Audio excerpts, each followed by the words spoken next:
The content within this video is intended for mature audiences only.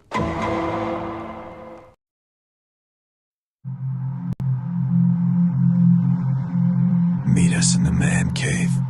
You're always welcome here. The film just. Oops. I know what that's from. That's not supposed to go there. We decided to do something out of the ordinary. Bullshit. Kinda. Yeah. Yeah, kinda. But you know what's not out of the ordinary? Those were good episodes, I think. Yeah, they were. They were really good. Appreciated it. And what happens after you kind of record a good episode? You just want to keep the good vibes flowing.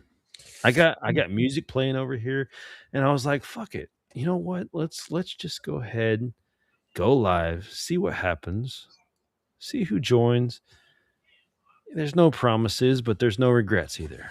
That's right. I should have a different background right now because it's hard to see. You know what? Maybe I could do. You know what? We'll fix that in a moment because I think you guys know by now. We'll get caught up with you, but you guys should know by now. Come on, mouse, do your thing.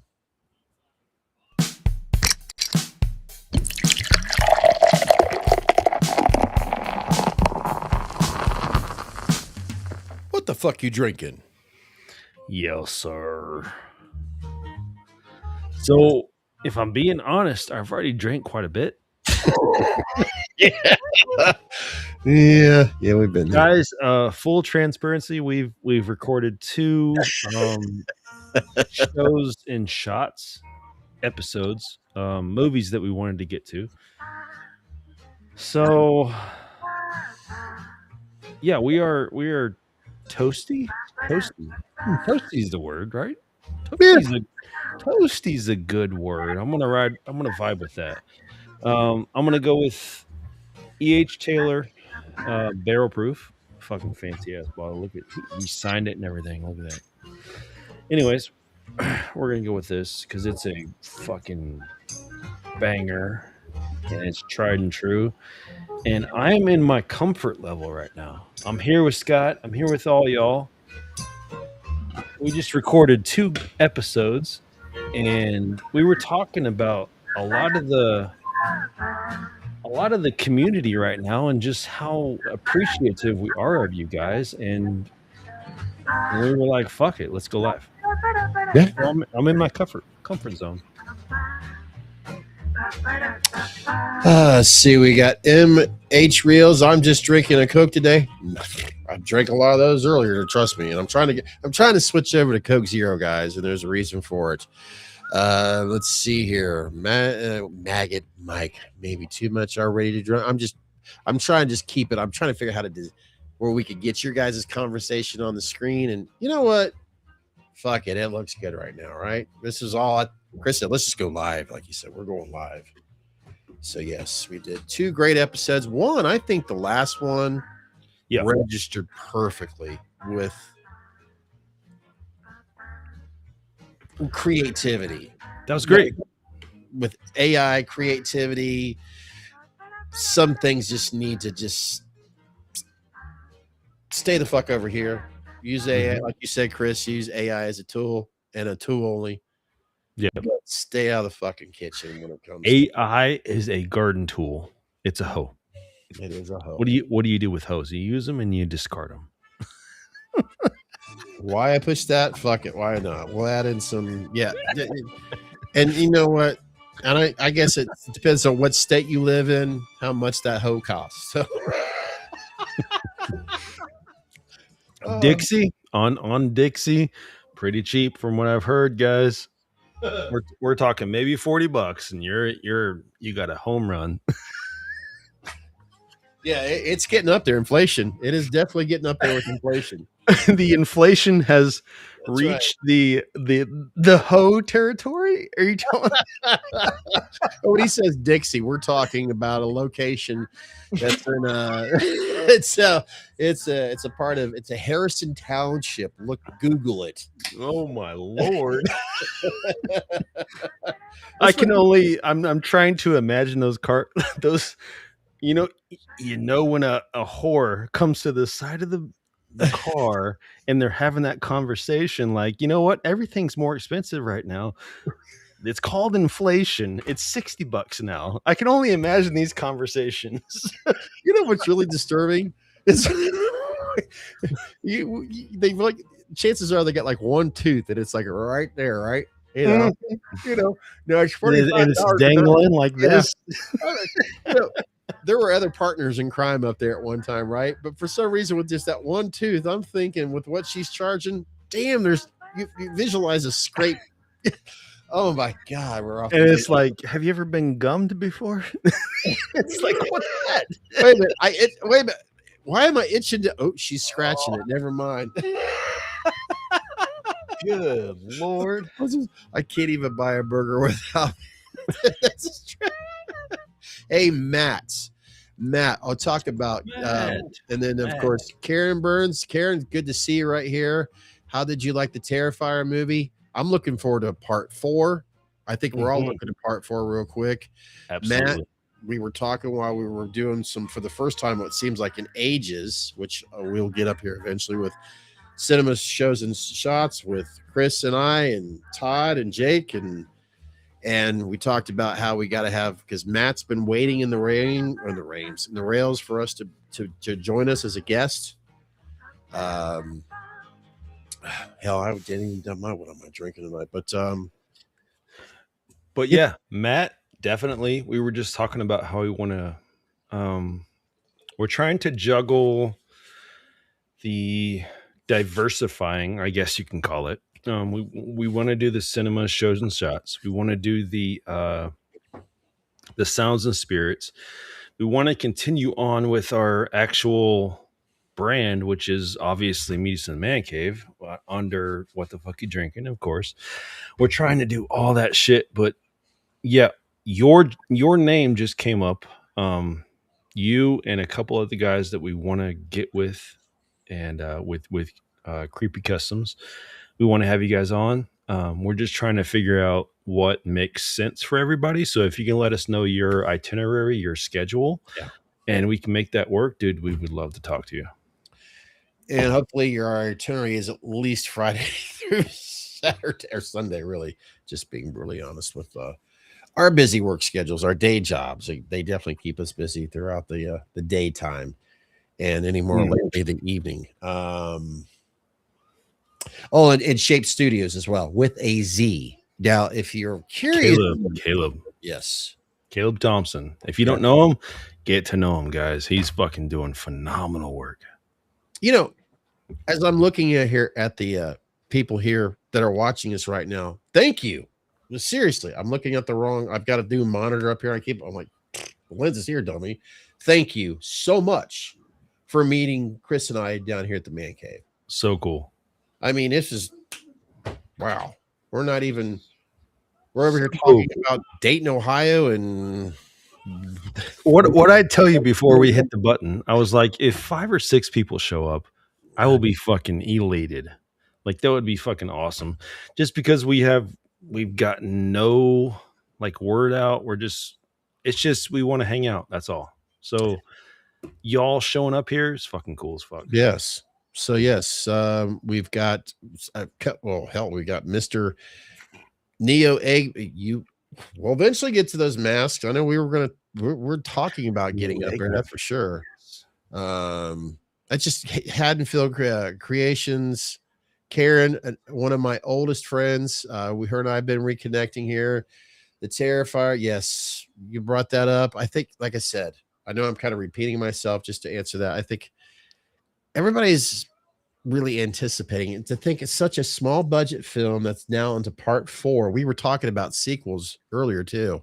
Yeah. Something tells me they're going to have not only 1, 2, and 3, but they planned this, or So yeah, it's this is going to be pretty damn good, I think.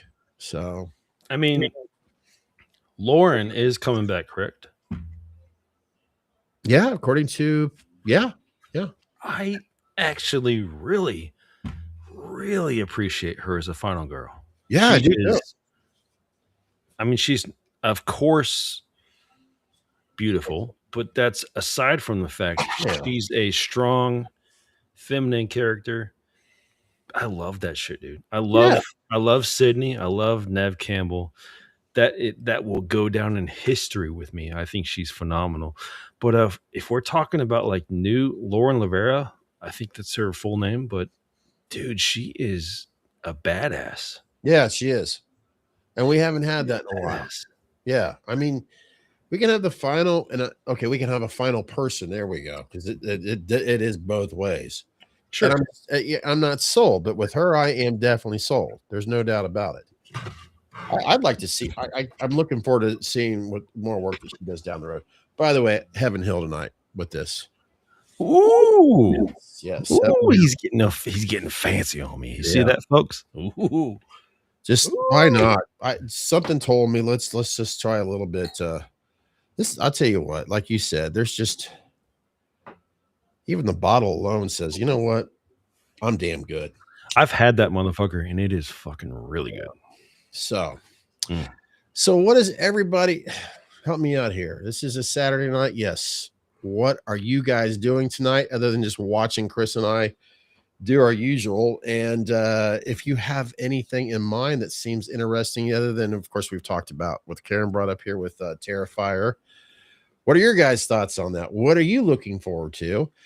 Chris has been gaming a lot on here, which, by the way, we're going live on his original YouTube channel. So if you're a fan of what he's done over there, you know, maybe you can show a little appreciation of what he's got going on over there.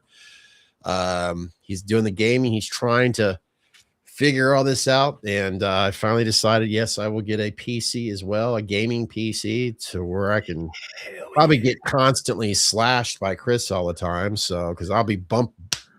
How do I control this thing? Why am I always walking into a hole? You're gonna be fine. we're gonna get you a controller. It's not gonna be an issue. You're gonna fucking.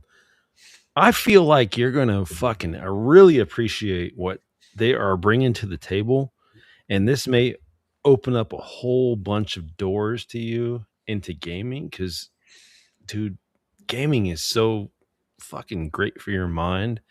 It just makes your mind just take all sorts of avenues. It keeps your mind young. It's just so great. It's so phenomenal. I can't wait for you to just fully immerse yourself into gaming. It's almost like Chris has got a little ad going on there. Gaming. I do. I will promote that shit till I die. I love gaming. Why should you? How can you live without gaming? See, my ad would be like gaming. Why not? Gaming. It's what's for dinner. Why not? Why not? Why not, motherfucker? You're sitting on the couch anyways. Why not be a little bit interactive? You know what I mean? Make your brain work at least. Gaming. My kids. What? Graduation? Gaming. Nah. Yeah, fuck that shit. And by the way, Friday evenings and weekends are fine with me. That's awesome. You know, we will definitely set that up. Because look forward to in fact Matt Lederman. Yes, sir. You know what? I'm too lazy to put text on the screen. Just remember, meet us in the man cave at gmail.com. If you're watching us now, listening, that would be the best way to reach out to us, because when it comes to DMs and everything else, I'm terrible at it. Honestly, I really am. I post stuff on Facebook about what we do here, and just to basically say, hey, hello, we're getting ready to do this, and then a live stream, but DMs and stuff. We both follow him on Instagram, Facebook. Yep. We follow him on either. If you need any links to us or any way to connect with us, dude, we can provide that at any time. Don't worry about that at all. Yeah. So by the way, folks, if you're like, well, who is this Matt Liederman. Who is this? Haddonfield. Well, you need to check it out because Matt does. Matt, help us out here. I know I've seen a lot of rehauls, overhauls. Are you yourself involved with? Hang on. Here, Mike. we'll get Haddonfield. Okay, 3 months. you have emailed. Okay, sorry. Hang on. Hang on. Help is on its way. Mike, where? Hang on just a second. That got real interesting. Yeah, we got somebody from the west side of the country moving out here to Ohio, the heart of it all. Let me check these emails here real quick.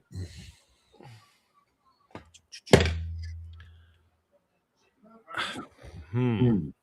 3 months. Well, at least you're moving out here where the weather's not going to be, like, wow, this is shocking because it probably shouldn't. It'll be hot and miserable here. Hit me up on the chat here. We're talking July. Are we talking July months? You're going to be in Ohio. Because if so, you're coming to the house. We're going to fucking get your ass super fucking drunk. Either that, we'll pray. Wow. No shit. Okay. I'm sorry. I was checking emails.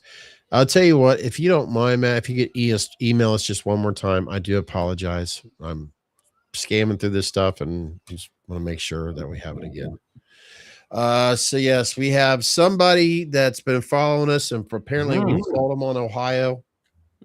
Just kidding. We won't get in the details. He's just making some changes in his life. So dude, that is fucking damn. You know what? That is I'm happy for you, dude. Yeah. If this is a positive choice in your life, dude, that's awesome.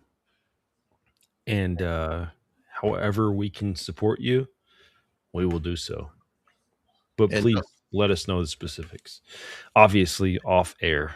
Yeah. But yeah. Yeah. And then of course I'm checking this out here. I heard a rumor that Disney was thinking about building another theme park in Ohio. So they're going to compete with oh God, I forget. I know Kings Island and Cedar Point is owned by the same. Cedar Point got bought out, right? Right now is a good time to have Todd on here because that's kind of like his specialty, and those are theme parks. Right. I think it got bought out. It's called Michigan Adventures now. I can't keep up with it. Honestly, I can't. Hell, I can barely walk 5 minutes in that park today. So I'm selfishly, I haven't taken my kids there simply because the fact I don't trust anybody, if I'm being honest. Well, I have, when I'm confined in tight places for a while, I feel like I can't breathe. So I understand. So I won't take any chances with my girls. I won't. That being said, what are your thoughts and feelings? No, I'm just kidding. I was going to ask something. I forget what it was now. Is that Snow the cocaine or? Oh, sorry.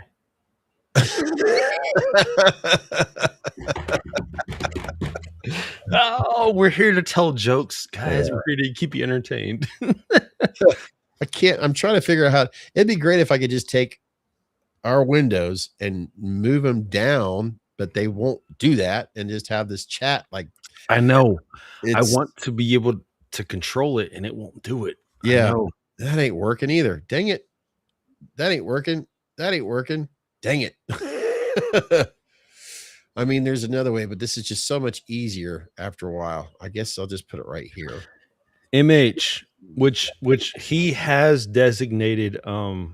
It's not the snow, not the cocaine. Yeah, I appreciate that. MH has clarified he wants to be known as MH here. So all good. Okay, maybe that'll work right there. I do appreciate that, man. I don't know anything about the attractions. I've become such a, for lack of a better term, recluse But that's pretty much what I go by, man. Like I kind of just hide my own little circle of the world, and I just want to keep everybody away. So I haven't gone to a Kings Island, a Cedar Point. I haven't gone to any of that. I'm sure my girls growing up will be like, we had such a boring upbringing. Yeah, we had farm animals, but the rest was boring. It's because I don't trust anybody, man. I don't want to bring anybody around my girls. You should tell him one of the reasons why. When he first moved out there was this guy that was hitchhiking along the road, and they decided, you know what, let's just pick him up. All right, they voted on it, and they picked him up, and well, there was all kinds of things that happened, and I don't know if I should share the rest because I can't think of any other bullshit way of adding to this story. So that's really not why he's afraid of having his girls around strangers. Yeah. Did that not make any sense? Apparently not. I did that, guys. I did that. No, I think I'm still on our last we were doing, I did want to get to this. Yeah. Cinema shows and shots. We had made one publicly where we talked about the four of us, where we focused heavily our thoughts on Halloween, because we thought, why not start off with a bang with the first episode? And we all had our own specialties supposedly in this concept. Ty was the producer that kind of, basically is a kind of like a, all right, there's the ideas. I'll get around the facts around the film. Jake, his specialty is the cast and crew, basically giving off the names of the characters and all that. Chris's culture on its film, how's it stand up to today? And I basically talk about the water boy in these films. So tonight we did a couple episodes, so look forward to that. So if you are a fan, or if you have not yet seen Stepfather, it's definitely recommended. It's a definitely an 80s nostalgic of a film. We talk about that.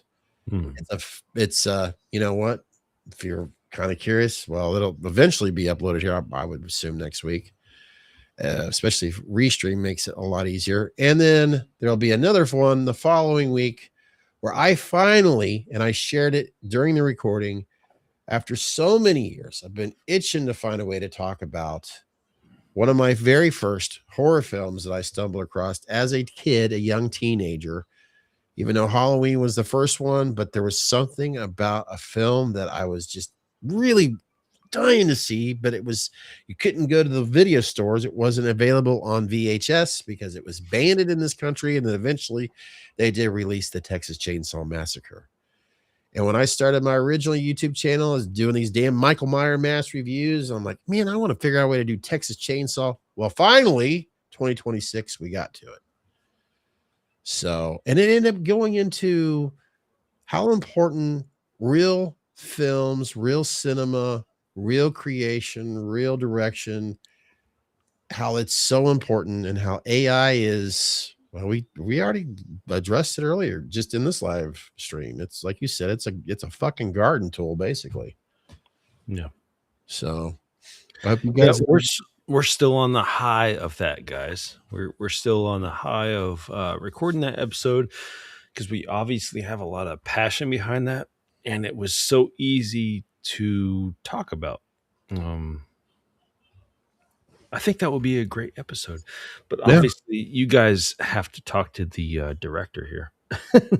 Obviously, wait, this way? Oh fuck! It's the opposite way. Holy shit! See if I move it over here. This guy over here. There we go. I think. Oh wait, yeah. There we go. No. I don't know. I know. A great, I don't know. Here's a new. As you guys know, Scott obviously does the editing for anything. So if you see anything visually where you're like, "Fuck, that was a fucking sick ass," fade. That was a clean cut to. That was an awesome fucking audio peak right there. If you like our audio, if you like several things, yeah, there's the hardware, but behind the scenes, what Scott is doing is he's editing shit. So I was censoring out that part. Christ, I hate that. I hate that. But anyways, that's what's happening behind the scenes. So if y'all like things like that, you know, stroke Scott's ego a little bit right there, so he can keep doing what he's doing. Or just like, what Chris is talking about. No, serious. If you enjoy it, thank you. I appreciate it. It keeps me motivated. In all seriousness, it just keeps me motivated. And I want to get to what MH is saying here. In the early 2000s, Disney was going to try and build a theme park in Virginia, too near to DC. But people protested against it and they stopped the plans. Sounds like some of the issues in Vandalia, Ohio, which is near us. No, you can't have another donut shop here. He said, "I thought you were censoring me." No. I every once in a while I try to. What's this button do here? That's all it was.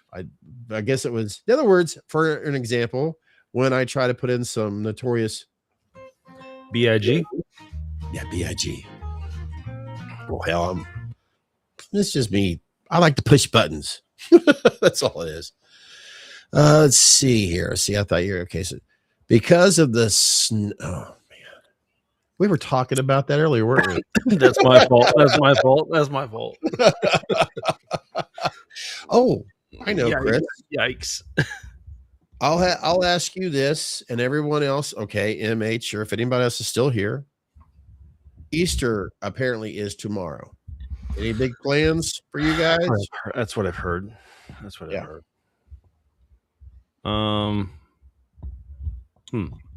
Or is it now? I'll go first because obviously they gotta hear you to type it shit in. Man. Oops. Easter was never a big deal with me until I met Natalie. Well, we'll see you later.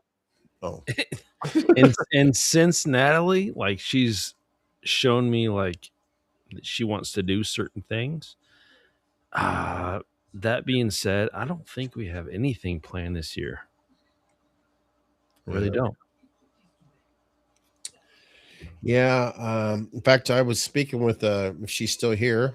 She's a very busy Natalie. Speaking of moms, if Karen's still here, she's a very busy mom, and she was asking me and if we had anything going on for I was trying to say Thanksgiving, Easter. No. I mean, I understand Easter is more than just Easter bunnies, of course, hiding the eggs and the chocolates, basically getting together with family and all that, friends. But my family doesn't like me. And yes, I do. You stop that.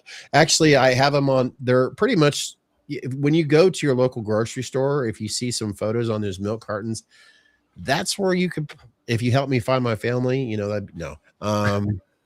They don't do that anymore, right? God damn it. Stop it. No, Easter is, I don't think throughout my years, we just never really celebrated Easter. I don't know. I know it's like, it's related to Good Friday and all that with certain and all that. I respect it and all that, but it's just never been something. I mean, my grandmother gave me a Millennium Falcon on Easter when I was a little kid. So that was pretty cool, but thank you.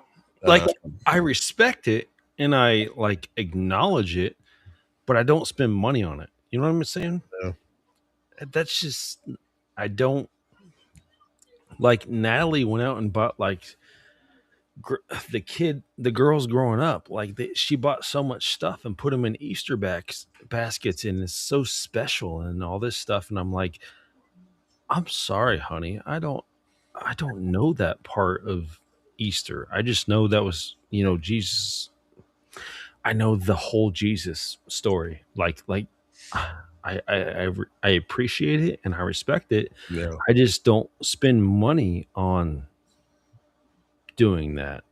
Like, it's not really how I was brought up. And then she would but she always had to have the Easter baskets, and she gave the girls so many little stuffed animals, and it was always so cute, and I Yeah. appreciate that, and I love that. But for me, it's like I don't know. I don't know anything about it. Like I just know the story, I acknowledge it and I respect it, but I'm not gonna spend the money on it.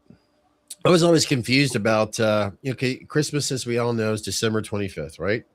4th of July, 4th of July. Halloween, October 31st. Flag Day, something the 14th.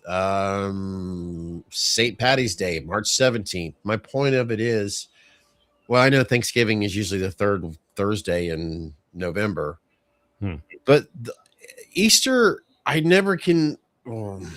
The only day, honestly, the only time I know what day it is if I'm like going through, like, say, an example, Dunkin' Donuts drive-through. We're going to be closed on Easter, or it's like today, or this is the 5th. But it seems like it's always Easter's. It's like I can't keep up with it. Is it the first or second week of April, or but isn't it been on March? I don't know. See, I'm with what Mike's saying right now. The Gregorian calendar has determined that we should spend money right now. That's where I'm at with that. Or is it Amazon? I shouldn't. If I'm a devout Christian, I should not be. I should be worship, like I should be applying that. You know what I mean? You know what I'm saying? Oh, I did spend money on Easter. I don't need to be bought a new spending lens. money on Easter. I don't need to be doing it. Like I don't know. The 5th tomorrow. Yeah, tomorrow's the 5th, right? Yeah.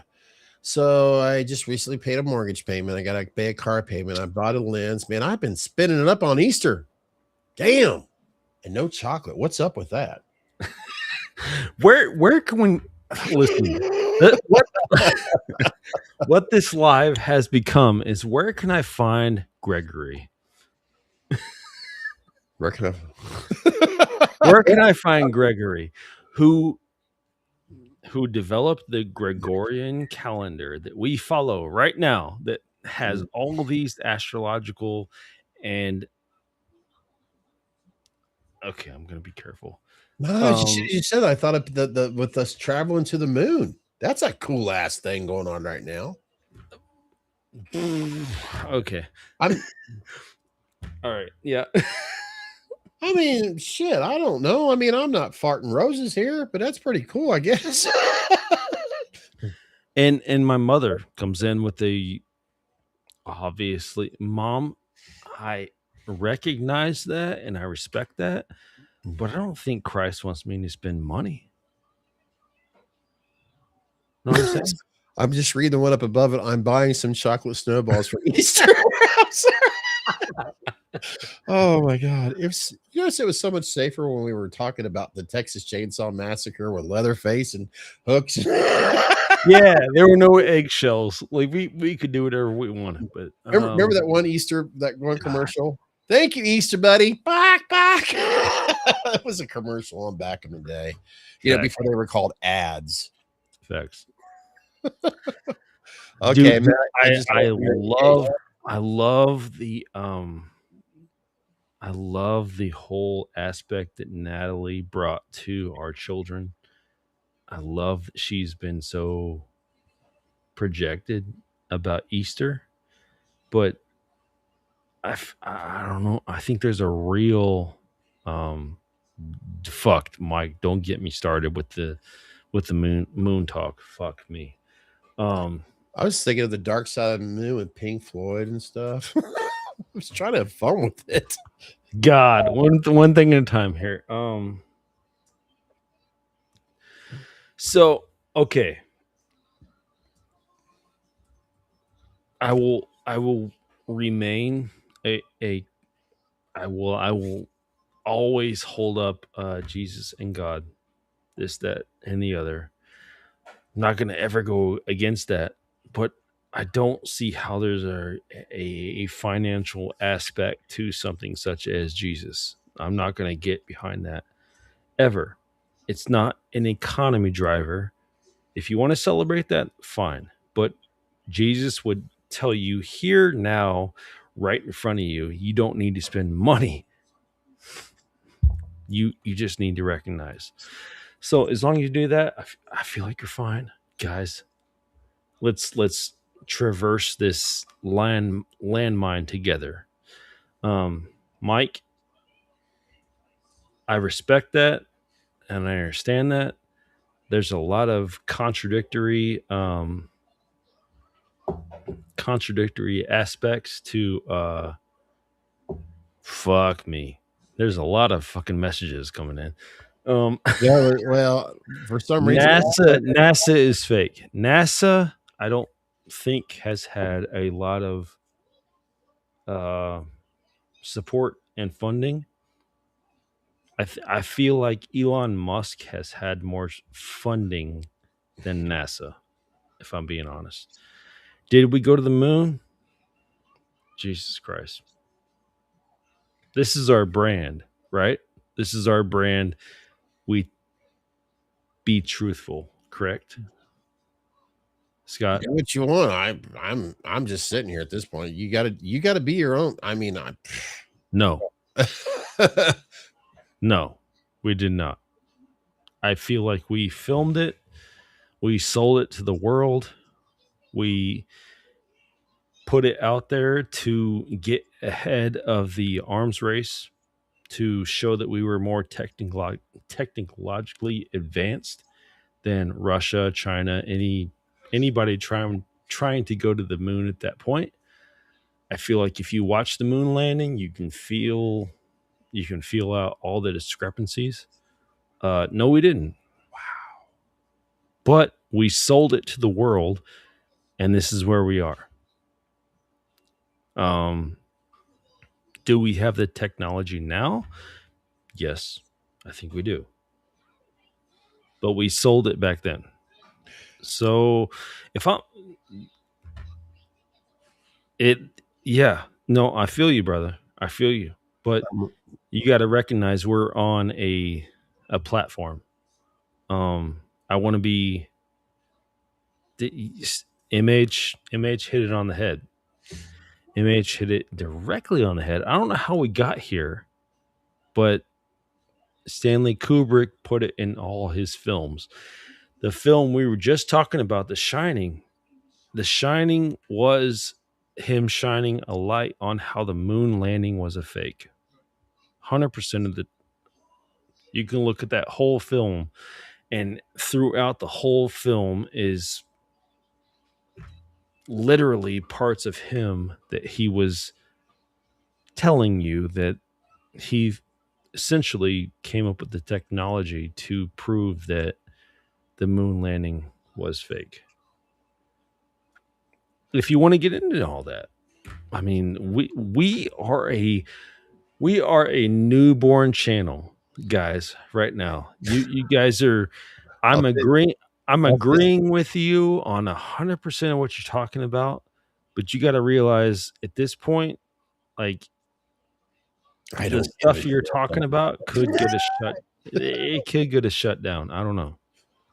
The older I get, I find myself saying I could give a shit about a lot of things anymore. Honestly,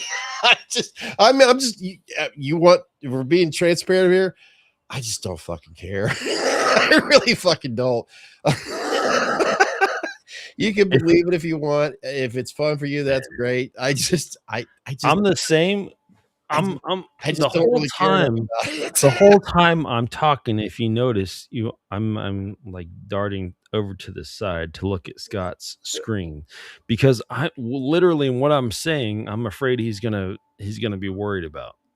I'm not worried. Ironically, Chris. Okay, here's what I'm doing. And guys, look, everybody has a right to their own opinion. You have a right to believe in what the shit stains you have in your underwear. I really don't care about what Chris is doing, because there's a lot of things I just don't give a shit. I am actually looking at something on Instagram that I know Chris absolutely enjoys. Now you guys can enjoy it. It's just, for me, I'm gonna go to bed at night not thinking about the moon shit. MH, perfectly what you're talking about right there. Conspiracy theories are only a conspiracy. There we go. Until they've been proven true. Now Once they're proven true, they're not a conspiracy anymore, brother. this is the Hey, the Billy, yeah, this, and honestly, I was going. have you Instagram- seen? He's actually been Co Wetzel, which is one of my favorite artists. Co Wetzel in Australia, actually, they signed him. This is They asked him to be part. this is with yeah. I was Fucking like cool. Ozzy and all, and I mean, to me, I know Chris. This is more important to Chris. It's more important to me, and I hope a lot of you guys out there, because music. Let's face it, you just can't go wrong with music. And this is somebody here that is a musician who loves music, that loves to create music, that loves to play music, and Chris has got me onto this kid, and I just said, this kid's 24/7 music, and he's so young and he's so talented. Mm-hmm. When Chris was talking, I'm like, "Ooh, wait a minute, what can?" And this popped right up, boom, just like that. I'm like, I gotta bring this in here real quick. Fucking cool guy, and he has agreed to come on. No, he's rubbing it in. Scott, you got to exercise and love music. That's what he's doing. It's a message. It's a message. It is a message. It is absolutely a message. How old is he again? I mean, I know he's super young. Oh God, I think he's 25. Yeah, it's super young to me. That's how old I was when Zach was born. I think he's 20. I love this. I mean, I'm sorry, guys. I'm being selfish, but my heart goes to music over anything else. I apologize about that. I mean, I started talking to him like a long time ago. He already agreed to come on. I'm super interested. He wanted to get his whole like studio thing set up before he came on. But when he does that, he eventually agreed to come on. Oh, that'd be so cool. And I want to have a discussion with him. I think it's super cool. He's going on tour with Co Wetzel. Co Wetzel is one of my favorite artists. So cool. Very cool. You know, some things just fucking work out. I don't know. Like this dude I've been talking to for over 3 months now, just because I saw a couple of his videos and I was like, fuck, dude, he's really hitting a lot of those strings. He's got some sick fucking choruses, and he's been ripping up since then. And I think he's trying to nail down his album and eventually, come out with his debut album, which will be fucking phenomenal, I think. Oh yeah. And the reason, I mean, I have the audio off on purpose, just to be on the safe side. But when he's on here, obviously, YouTube, it says music. I'm sure we can have his permission. You know what I mean? Full transparency. He has told me that he is autistic. He's came out and told me that, which at that point I was like, I don't care. He was telling me that like it would be like something that he was worried about, like something that would be a roadblock. And I'm like, I don't fucking care, bro. And he's like, okay, like awesome. Like as long as you don't care about things like that, like I'm totally open to coming on. And I'm like, I don't give a shit, dude. Like in fact, I think autism is kind of like a heightened sensitivity to a lot of the stuff normal people like us strive to be. Like if you talk to autistic people, they're generally so focused that we kind of almost admire that. And it's like, why are we talking about it like it's a foreign thing? Like they're hyper focused on something that we wish we could be focused on. So I would like to get rid of that stigma. I would like to get rid of that completely. As far as a spectrum, I don't fucking know anything about that. And I don't know. Dude, I could be considered on a spectrum and I don't give a fuck. I don't give a shit. Like, there's talent and there's not talent. That's all I see. If I can make that make sense, there's talent and there's not talent. He has talent, and I think we should recognize people like that. I don't give a fuck if you're autistic. I don't give a fuck what you are, period. Because I think there's tons of labels that you can go to and a doctor can throw it at you. They'll throw you this label, they'll throw you that label, they'll tell you what's wrong with you, they'll fucking throw pills at you. They'll do anything to get their fucking paycheck. Bottom line, you're a fucking person. I don't give a fuck.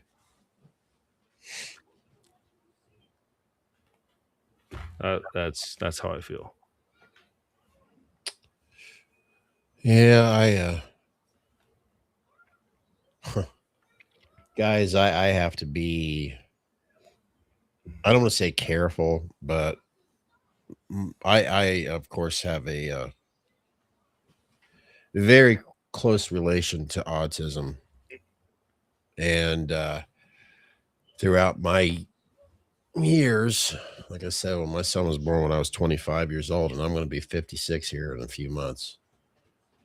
I have seen throughout the years my son, especially when he started to be more socially involved with other kids of his age when he was 10. And if there was 50 of them, I'm going to say about 95% of them, they were diagnosed with autism. And every single one of them throughout the years from that time, I have seen so many people of so many, just like right now, let's say there's 100 of us right now, Chris and I and 98 other people right now on this subject at 100%. Every single one of us, let's say, was diagnosed with autism, and I guarantee you every single one of us would have a different form of, is it advanced, is it not? And I tell you what, sometimes I get so frustrated with it because my son can barely communicate with me, communicate with others, but we understand him and he understands us. And there's other people out there that have an autistic son or daughter where they could just talk up a storm with you. And there's others out there that they are verbally less than my son. And yet these people from a spectrum have all been diagnosed being called autistic. And as a parent with a child that's autistic, sometimes it's frustrating, but it always goes back to he's alive, he's healthy, he's happy. And what more can you ask for? Nothing. Selfishly, I would love to have a conversation with my son. But there's other people out there that have an autistic child that would tell you, you know what? I wish my autistic son or daughter could not only talk to me, but I wish that they could do things that your son does that mine can't do. And it's just, I have people every once in a while that will actually say, I'm sorry when they hear that my son, I'm like, why are you apologizing to me about my son being autistic? And I get it because they don't know what to say. Just like sometimes I don't have an answer. What's it like? What's it like for you? If Chris has 2 daughters, what's it like for you to be a father of 2 girls? We all have that same conversation. We want to put our children in a bubble to live in a perfect world. We want them to be happy. We want them to be healthy. We always want to be their guardian, their protector, and teach them the difference between right and wrong and hope that we did our job. And we're always going to worry about that shit. So really, I guess in a nutshell, it's no different. But some of us physically have to always be there for our children when they are autistic, which, by the way, wasn't formally announced until 1972. Before that, they were called much, much worse. I'll just leave it at that. And that's not that's not a situational agreement. anyone with a heart, that's not like, okay, you have this child, you've agreed to it. My mother, her firstborn was, as I was described, her firstborn was, his insides were born on the outside. He was a defect. I remember this. Yeah. That was my brother, Brant. She gave him a name. She gave him everything. He was essentially, taken from her upon birth. I don't know the logistics. I don't know what happened. I wasn't even a thought at that point. But you best believe, if you go to a certain point in Kentucky, his grave is there. We were taught from very young, like that's a part of our history. Like he did exist. I don't care what the ailments are. I don't care what has went wrong. There's a deep part of humanity that exists within certain people, and it's kind of my circle of people. Like, if I don't feel like you have a innate existence for humankind, like, I can't deal with you. I have a very big affinity for animals. If you don't feel that as well, especially dogs, if you talk to me about a dog, doing anything to a dog, doing anything other than fucking kissing its cheek and fucking loving that dog, I have a real problem with people like that. Unless his name is Dozer. I'm just I'm just saying, like, shit like this is a deal breaker with me. A lot of humanity, I've realized, I can't identify with, and that's why I feel so withdrawn from a lot of people. And I know it sounds ironic. I know you guys are watching a dude on video with a microphone and this, that, and the other. Where's your turntables at? Sorry. No, you're watching a dude who I'm catching up to audio. Typically won't reach out to other humanity because he's been done wrong so many times. That's why I'm a recluse. That's why I shy away from things, because I witnessed so much wrong in humanity. But meeting people like Scott has brought me out of my cocoon, I guess you can say. I've always been a fan of the horror community. It's some of the most compassionate, some of the greatest people I've ever met in my life. And it's made me want to get more in contact. I think humanitarians are more associated with the actual horror community than in fucking any other aspect of our actual life. You could talk to Democrats, you could talk to Republicans, you could talk to any other, you could talk to anything. And I feel like they're more distracted from it. And I only identify with certain people. So, goddamn, like, I want to get closer to people that I identify with. And that's where I'm at now.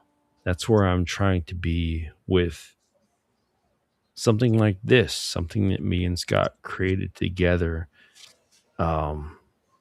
This whole channel is our, like, reaching out into the void and saying like lost souls, people who need to talk, people, men's health, people, all the people that we want to touch. If you only touch one, I think it's been spoken by DMX, Eminem, some of the greatest musicians we've ever had the opportunity to get to know. If they only touched one person, it was worth it. That's what they used to say. Yeah. I want that to be the. I don't know, dude. Eddie Van Halen could have said that. Oh yeah. I feel like I want that to be the message of this channel. Like, I want this to be a safe place for people to come and feel at home. We've always wanted that. Even when me and Scott were talking about it, when he was coming off his bar downstairs, it was like, let's create a atmosphere. Essentially, we didn't have a name then, but we both fully admired Friends, because Friends was a show where we could log on, we could watch our show, we would feel like we were amongst friends, we would feel in a safe space. Let's create that type of atmosphere. And that's always been our goal with this. You log in down here, whether you're a man, woman, whatever you are, we will respect whatever you are, but you need to feel at home here. Yeah, I was getting caught up to, as Chris was, expressing what he's feeling right now, and what he has been feeling, of course, and as a whole, and everything that's going on.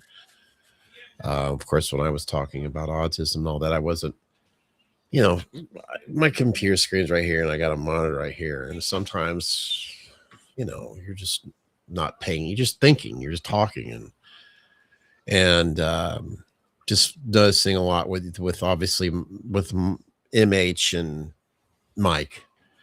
You guys are being a part of our conversation, communicating with one another, which is just like what Chris says, being a part of the community and all that. And MH, I'm glad that you felt comfortable enough to open up with us here of what you on your, the day in the life that you have with who you are, and you should never, I hope, as in general speaking, never feel ashamed of who you are, and you shouldn't. I'm just glad that you were comfortable enough to open up about with what you deal with on a daily basis. And, you're just like Chris and I and Mike and anybody else that's joining here, you have more difficult. I mean, I was saying earlier, I was bitching about, maybe not here during the live, but I'll bitch about, like right now, I'm complaining that I'm being old, that I am old, my knees are aching, my foot, blah, blah, blah, blah, blah. But there's always somebody else that's dealing with something that's so much more. I'm whining about stuff that I could get over, I could fix, I hope.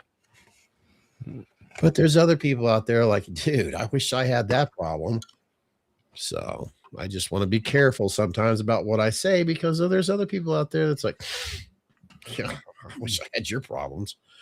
So, but with the same token there, the same aspect, it kind of makes you feel more human. Yeah. We're always going to have problems. Yeah. And I don't get to say Mo money, Mo problems. I think we can all go laugh at that one. You know what I mean? So unless you do have the Mo money, then I want to know your problems too. No. I was just joking. Is, what? We could continue this subject. No doubt about it. We are, of course, heading into April, springtime. The summer is around the corner. Does any of you out there, if you want to share, not like I said, I'm not trying to change the subject, but is there something coming up within the next couple months that you are looking forward to? I know we've seen the Disney, the parks and all that, but I mean, Chris, I know you're looking forward to doing things. You're held next weekend and all that.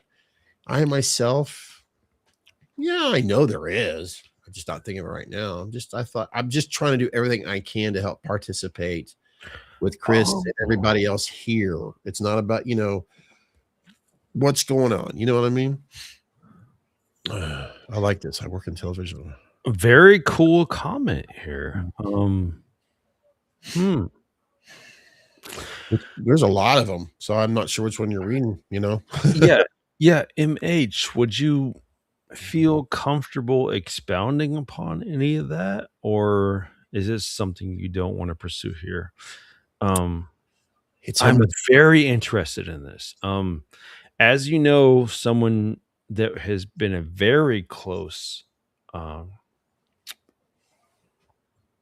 friend to the channel, Jake has a speech impediment, but he doesn't let that hold him back. So I Yeah. would be interested in how you're pursuing things to forward yourself in the career, because obviously we see Jake as a friend.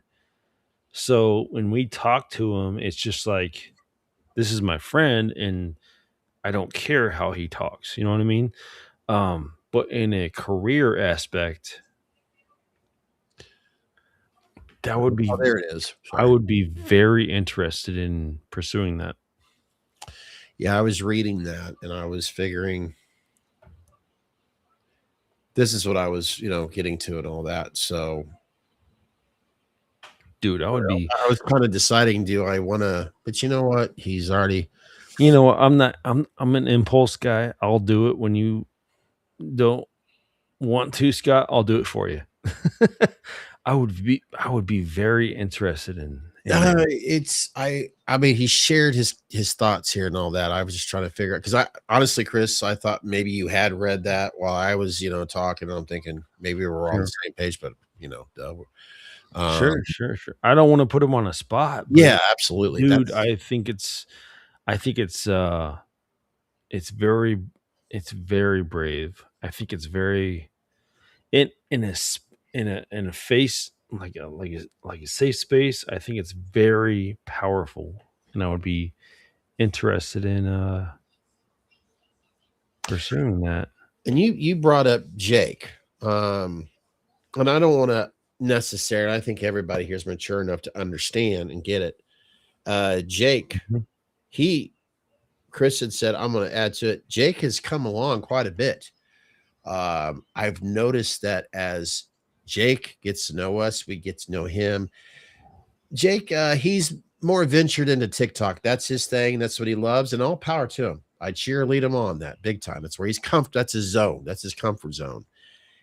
But my whole point of it is the fact that Jake is more comfortable. It's almost like It's dope.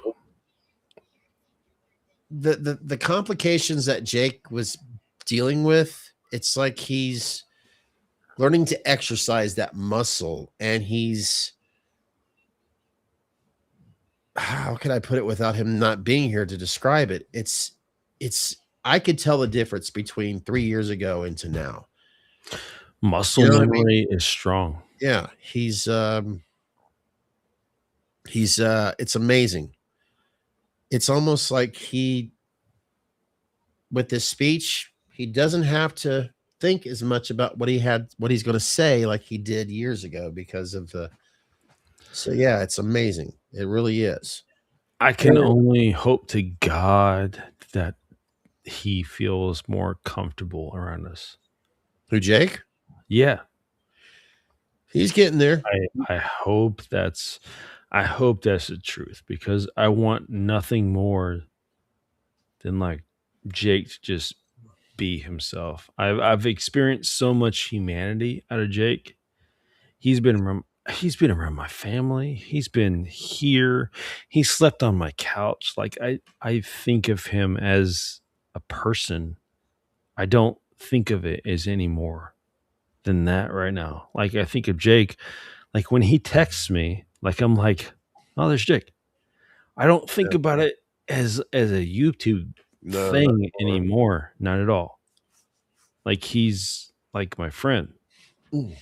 That's all I can think about it as right now. And I love the fact, dude, when he was sitting here and we were having Tekken fights and drinking beer, like Man, that was so fucking cool. That was so impressive. Just feeling him let go. He even at one point, I don't want to share this publicly because it was okay. Anyways, it was a little side note, but he was like, my brother would have turned 43. Yeah. He lost his brother.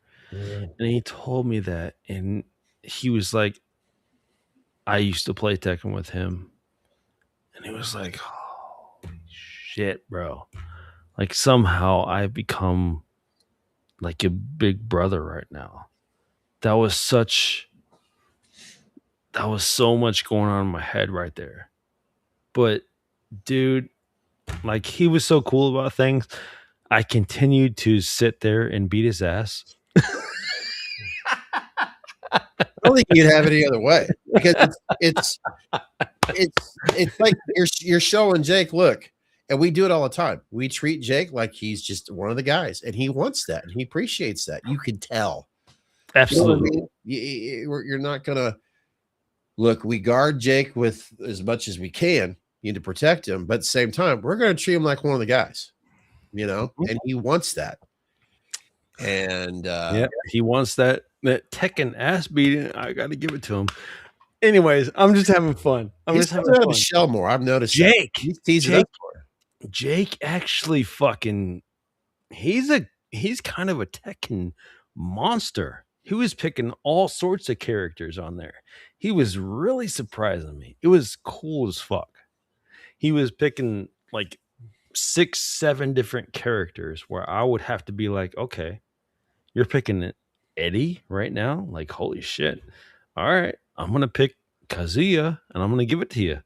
Like it would be at this point where I would have to go back into my bag where I was like at 20 years old, where I would have to like go around little known tiblet, but we used to go around and we used to hustle certain characters on our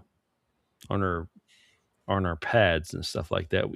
We'd get into Tekken tournaments and we'd hustle for money. That's what broke kids did. But anyways, we'd go around to Wright State, OSU, things like that, and we'd play the whole Tekken tournament thing. Bet $20 here, $40 here on a match, and whoever wins money, that type shit. But Jake was actually giving me some shit. I appreciate the fuck out of that. I love fighting games so fucking much, and he was fucking giving me some shit to eventually where I had to rise up to a certain point. I was kind of coming into the matches like, okay, well, we're gonna have some fun, and he was like giving me some shit, and I was like, wait a minute, you're air juggling right now? You're air juggling and you're uppercutting me and you're hitting me against the wall? Like all the common like Tekken like jargon. But he was air juggling me. He was going on the whole thing, and it was impressive, and I was loving the shit out of it. And by the end of it, I had to go all out on him just to show him, what was going on here. But but he was holding his own, and I appreciate every aspect of that. Jake, I love you. You're not whatever anybody wants to call you. You were quick on the joysticks. You're not slow. You were doing your thing. You were giving me absolute battles right here in my face. I loved every single aspect. A fighter's game is a way to test like neurons and what's going on in your head. And if I can tell you anything, you have absolute connection with your brain. You know what's going on. don't ever be afraid to show yourself. It was awesome. I mean, as I'm going through this and listening to that, I'm like, should I share? Dude, he beat me more than a few times. It was fucking awesome. Nah, I can't talk about what I was going through that night. It's too deep. Yeah, we are going deep. Don't you worry about that. Hold on. If you got anything to get off your chest, you get it off. Just the same as anybody here. That's Hold what on. we're here for. Let me get the ambiance going. Damn. Dude, he kicked my ass. I loved it, dude. He was dude, I love Jake, man. He's so much more than people give him credit for. And I love shit like that. That's the underdog right there. That is people just assume this, that, and the other. You assume what you know about him, and then he sends a 12-inch fucking dildo right up your ass. That's what he does. He's the sneak fucking dildo. He says, all right, here's 12 inches up your fucking ass right now. And I love that shit. I love that shit. Fucking props to Jake. I don't care what anybody says. We are not gonna be cuckolded. We're not gonna be anything here. We are just gonna recognize when there's game, there's fucking game. This is Meet Us in the Man Cave. When there's game, there's fucking game.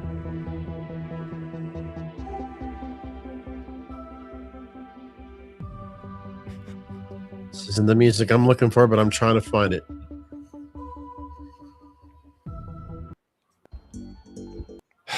Absolutely props to Jake. Props to Jake. I love Jake. He is always he slept on my couch for 2 fucking days. And he is always welcome here. I love Jake.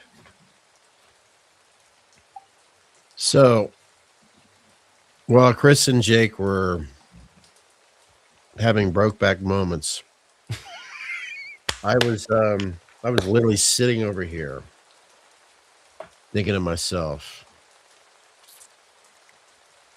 hold on, get it louder, fucker. God damn it, get louder. Is it fucking working? God damn it. How about Damn. hold on. You had This isn't all right, and oh, fuck you. You know what? Just okay. you had so much time to prepare. Uh-huh. Just pretend this is ambience music that's sad, that's violin, that's really that it's this fucking big right. It's this fucking big right now. That violin is that big. So that's that's the music you're listening to right now, not this cinematic bullshit. So Jake and Chris are having their brokeback moment. Meanwhile, I'm sitting over here breathing heavily. Mm-hmm.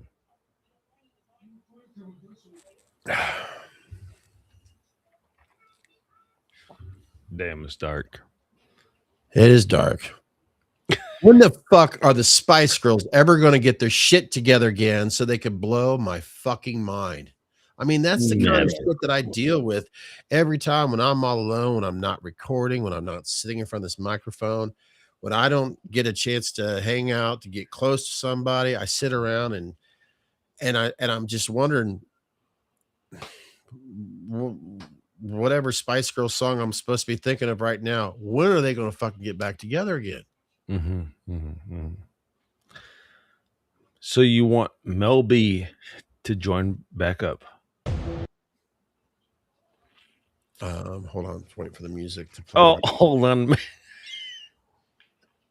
Hold on. Play, bitch. Melby, and they can't see you.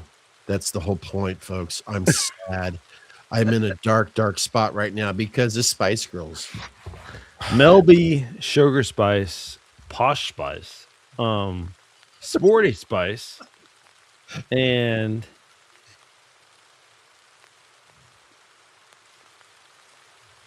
wait, there's 5, right? I guess. Yes, there's 5. I'm sorry. I'm breaking my point of this. Melby, Sporty Spice, Sugar Spice, Posh Spice. Oh my God! It's fucking right. Please help me out. There's Apollonian Spice. No, that's not right. Appalachian Spice. That's not right. I actually, what was it? I think at the time, in all seriousness, if I can find it again, please. Hey, this I got a fucking serious question. Mel B. What the fuck spice is that? Where are my ones that I saved? How did we let that shit slide? Because you got Posh, which is fucking argumentative at best. Posh, which is outrageous. Saved? Those don't make sense at all. Hey, is this where we are? We're arguing Spice Girls. Well, see, when you get to have moments with people that care about you and stuff, I have to fucking deal with the world I'm living in, and that's the Spice Girls with their not knowing their names and if they're getting back together and where did you take me here just now? I don't know. I was actually trying to find a video that made me laugh my ass off really hard, I think, that night. It had something to do with the Spice Girls, and I can't fucking find it right now. There's no way. Yeah, we are arguing the 5th Spice Girl right now. It's Bitchy Spice. It's Bitch Spice. I really don't know. Who knows? Who honestly knows right now? Hey, Belgium. Who is Belgium? I'm trying to think of the new AI name that I'm supposed to say out loud right now. Are you gonna order some Heineken? There we go. It's Holland. Okay, here we go. Oh, that's true. That's true. Siri. What are the members of the Spice Girls? we are a mess. Oh my Lord. Other members have included Jerry Halliwell and Melanie C. I guess. I don't know. Okay. Hey Siri, name us all the Spice Girls. Thank you for listening. Just like all the other women in my life. Hey Siri. I call shenanigans. What are the Spice Girls' names? I mean, what are their character names or whatever I'm supposed to ask you? Please answer me. I don't know if we're... The character names of the Spice Girls are Jerry Spice, Mel B, Sporty Spice, Melanie C, Baby Spice, Emma Bunton, Sporty Spice, Jerry Halliwell, and Posh Spice, Victoria Beckham. It must be true. Wait, Victoria Beckham was Posh. Yeah, it says Posh Spice, Victoria Beckham. The fuck is that bitch Isn't talking that the basketball guy or the soccer God damn it.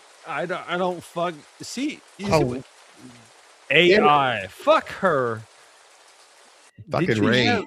Don't need an audio thing right there. It's raining right now. What are you trying to make me depressed here? No, I don't. What's happening here? Was that Jake's Australian? not here to help us out. That's why. Did she say that because she's Australian? Are you on? Hey Siri. Because you're laying down. Hey Siri. Are you Australian? QC has issues here. Wait a minute. I come from a long line of code. What the fuck? Hey Siri, where are you from? Hey Siri, fuck off. Sherry.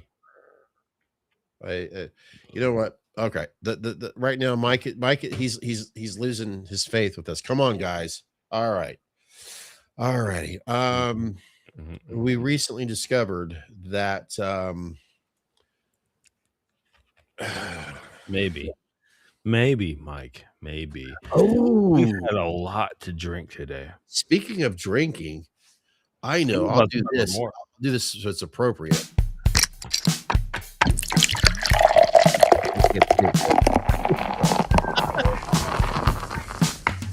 What the fuck you drinking? I can't see you right now. What the fuck happened to the goddamn speech here? That makes a good fucking drum. There we go. Whoa, it got large in here.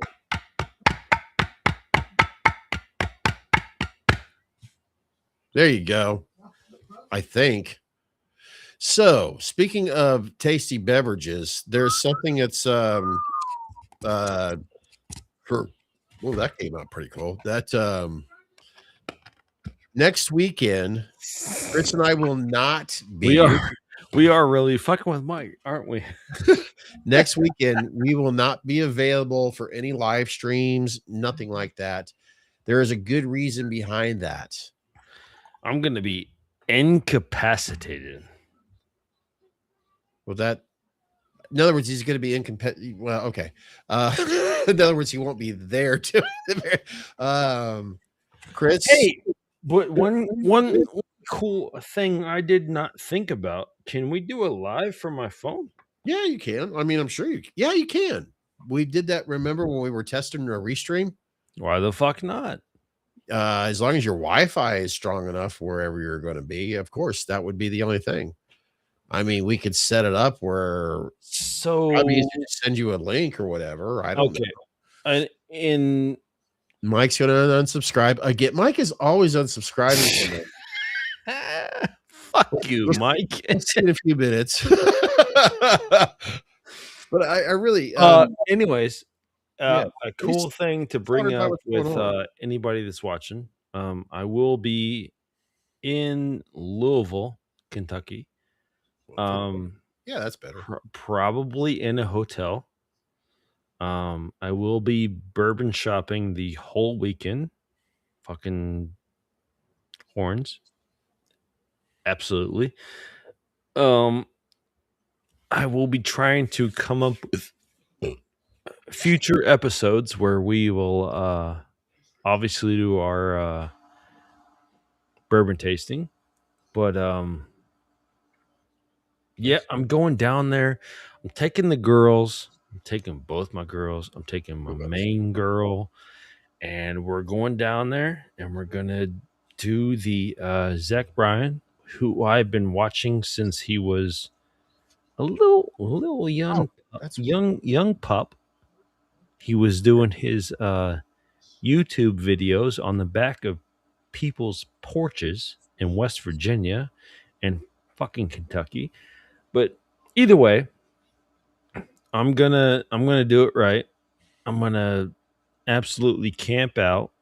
I only know one way to do this shit. We're gonna get as close to the front row as we can, and that's gonna be. I'm gonna get as much content as I can. I'm gonna have Natalie record everything and send it to Scott. Scott, our editor, and he's gonna go from there. And yeah, if I can sign in from my phone, that'd be cool. Yeah, it shouldn't be that difficult. I mean, what I'll do is just set up or whatever, and then send you a link. That way, you could just sign in. It shouldn't be an issue at all. And just let me know ahead of time if this is exactly what you want to do, because it would be ridiculous to like, all right, well, folks, any moment now, Chris is, and of course, at that time, he's probably at a concert, just having the time of his life with his family. And it's like, there's no fucking way I'm going to go live right now. Yeah. I'm reading. Apparently, Chris, are we actually talking about anything right now that's not completely off the rails? Because I'm seeing the comments here right now where apparently it's the devil's juice. It's called alcohol, my friend. I'm No. Okay, I just thought, or either that they're, I don't know. It's the lighting. Yeah. Oh, he's so fucked up. He can't. I don't know. But there's another thing. Living it up. You know what I'm saying? You are going to make a little pit stop before you head even further south in Kentucky. In other words, the other side of the river from Cincinnati. Chris discovered something that's going to be available. That's right. Oh, yes. We do quite a bit here with Rheingeist. Oh, yes. A collaboration effort from Rheingeist, as well as whose Rheingeist is situated in Cincinnati. And then you have, let me see if I can find that here, which is located in Covington, Kentucky. They've apparently joined sides, and they want to release a damn it, where the hell is it? Collaboration. We'll call it a collaboration, but they want to release something together. It's called Duet. I'm trying to find it. I am extremely excited for, because that's two of my favorite, one of my favorite breweries, as well as one of my favorite distilleries. And I want to do something together, so I'm going to buy at least 2 bottles of that. Oh, come on, Instagram. Show what he's talking about. Come on. They're just, I mean, they're showing Rheingeist, but not that, you know what? The hell with it. It's just, it's called Duet. Duet. But Duet Rheingeist. There we go. No, I want to, I mean, to find it? Yeah, if you want, that'd be awesome.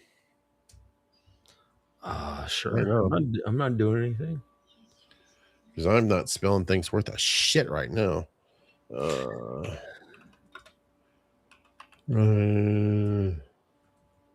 we go. Did you find it?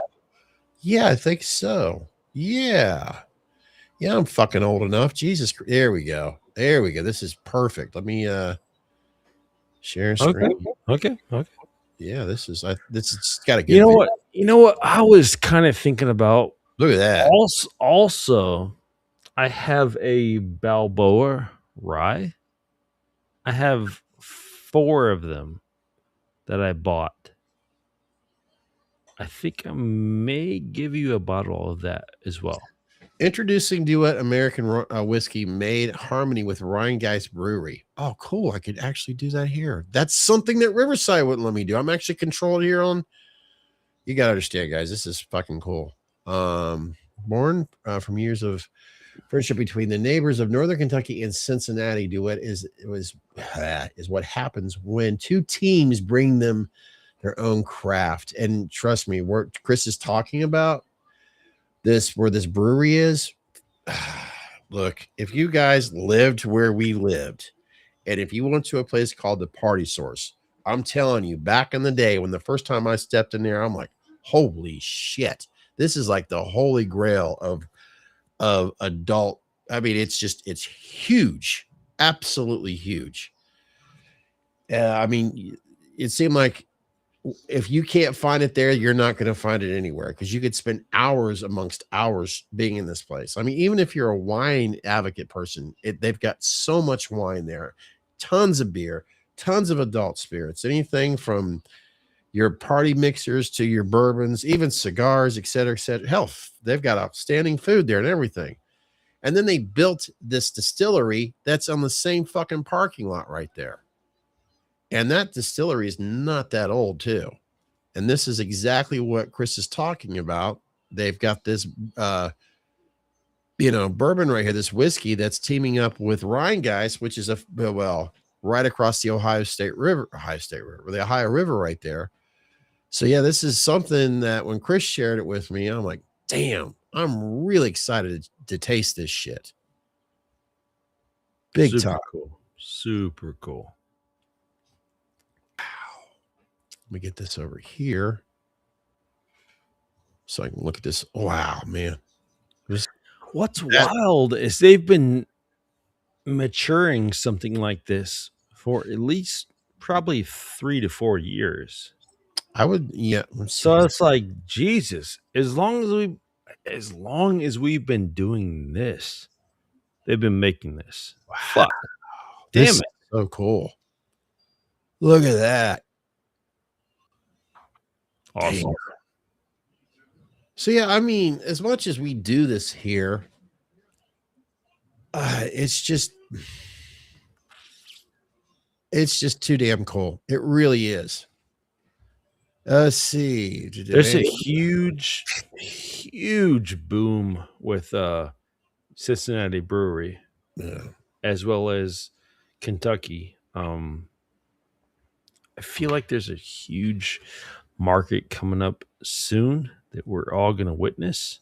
Yeah, especially the way the weather has been around in the Midwest here. Yeah, if you haven't witnessed it now, you're going to witness it. Yeah. And yes, Mike, I have. In fact, Tours on Winneman Children's first album. If you could speak upon that, because I haven't heard any reflections on your most recent 5150, the 40th anniversary album. Acquirement. Yeah, it's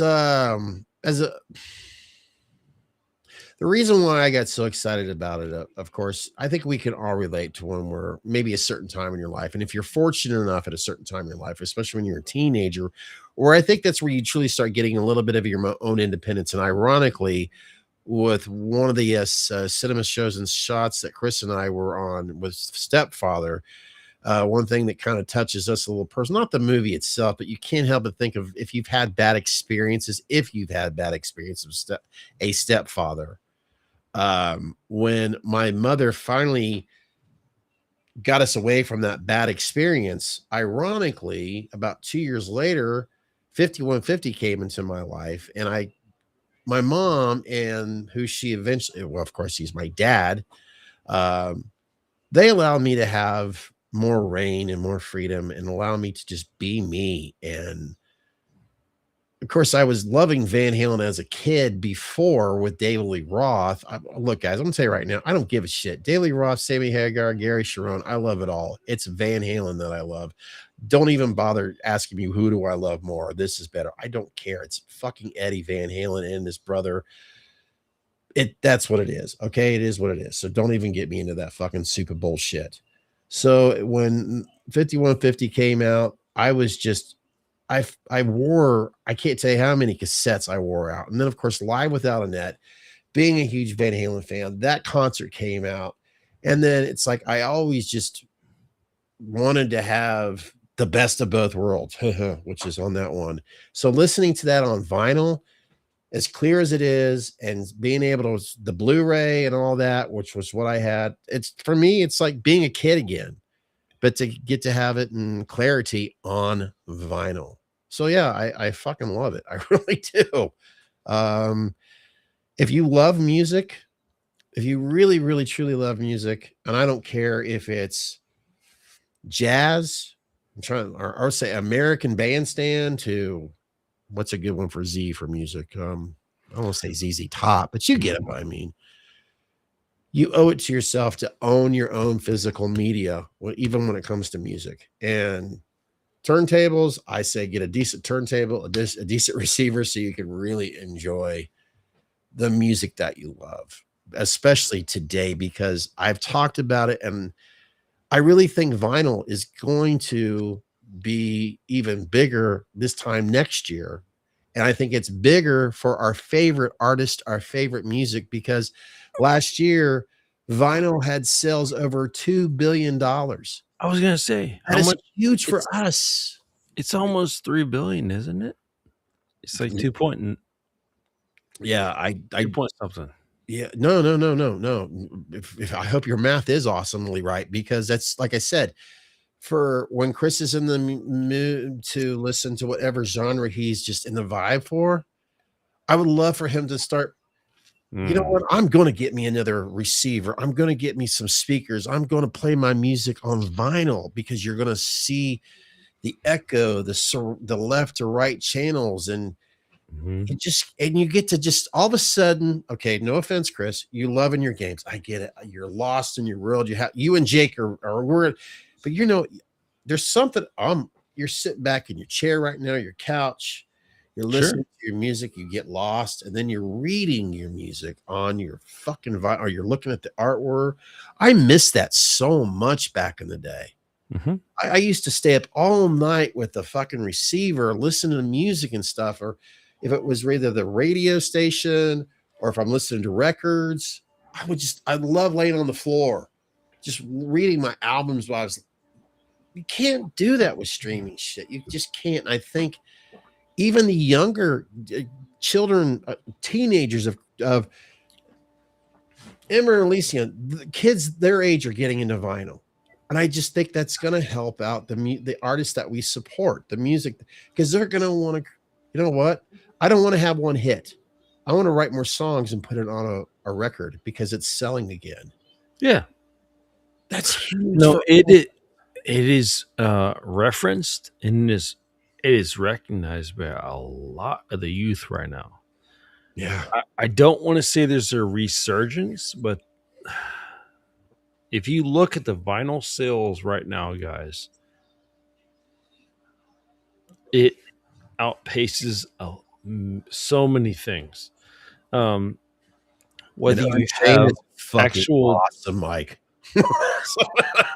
whether you have true artists that are offering that, or whether you have artists that are just now recognizing that, hey, this is popular, let's do this, and they're stamping out the vinyls. Whatever you want to pursue that as, I pursue all avenues of media. Okay, I understand that people think digital is most convenient. Do what you need to do to get the new music. That being said, let me plug the new Sam Barber record. Get it. Get it now. Just do it. But that being said, vinyl, to those that know, it's just a whole different experience. If you want to experience your music and if you want to feel involved, then you need to start looking into vinyl. I don't care what gram you get it at. I don't care what you do to get associated with it. Look into vinyl because it's a whole different experience. You get your vinyl record, whatever gram it's at, you get literal like photographs that you can look at. You get slip sheets. You get so many protective covers. It's a whole experience, and it's something that you initially own. If there's one thing you guys know from Medias in the Man Cave, is that physical media. We are fans of physical things we can reach out and touch. Whether you want to, whether that be a mask, whether that be a guitar that's on a screen, whether it be a vinyl record, whatever you feel, you can go there and you can touch it and know that it's yours. Yeah, it's funny. Physical media will never have a replacement. I don't care what any of you say. I don't care what any of you say. Digital media, anything like that. I'm gonna let Scott take over. No, as Chris is saying that, I just can't help but think exactly what you're saying. And I'm reading what Mike. Can we talk about physical media also, please? Chris is saying these things, which obviously you guys are, and I'm just listening and I'm just looking at my own screen. He says mask and music. I'm like, okay, masks, guitar, and DVDs from the house that the Michael Myers house that he got. I'm like, that's all physical right there. Yeah. There's no replacement for that. No. And yes, and there's something just owning it. Yeah. But Chris, please continue going. And Mike, as Chris is continuing what he's talking about here, what physical media is coming into heart to you right now, Mike? I will never go against the physical media train because I think that should be on its path to resurgence. If you guys go back to our older episodes where we dive into, I don't know, like vinyl records, CD stores, any of the brick and mortar stations that we used to go to, that we used to inhabit, you would go in there, for a search of one record, and you would, I don't know, maybe bump into a guy that would say, "Ah, what's up, man? What are you looking for?" And you would say, "Ah, man, I'm looking for the newest DMX record." And they would say, "Oh, fuck yeah, fuck yeah." And there would be I don't know, maybe three down in the F section. They would say, "Have you heard the new, I don't know, whatever starts with that record?" They would introduce you to a new aspect of music that you weren't. I don't know. Have you heard the new Ice Cube? Have you heard of this, that, and the other? Have you heard this new record? Like, there was a whole aspect that we would kind of brush upon each other. It would be like meeting a kindred spirit. Episode 4 and 5. Yeah. Yeah. No, you would literally meet a kindred spirit where you would be like, okay, well, I'm on the same music journey as you, but I'm not there yet. Maybe you can recommend me this, that, the other to get to where you are right now. And that's how it used to be. And there's no more of that shit. That shit's all gone.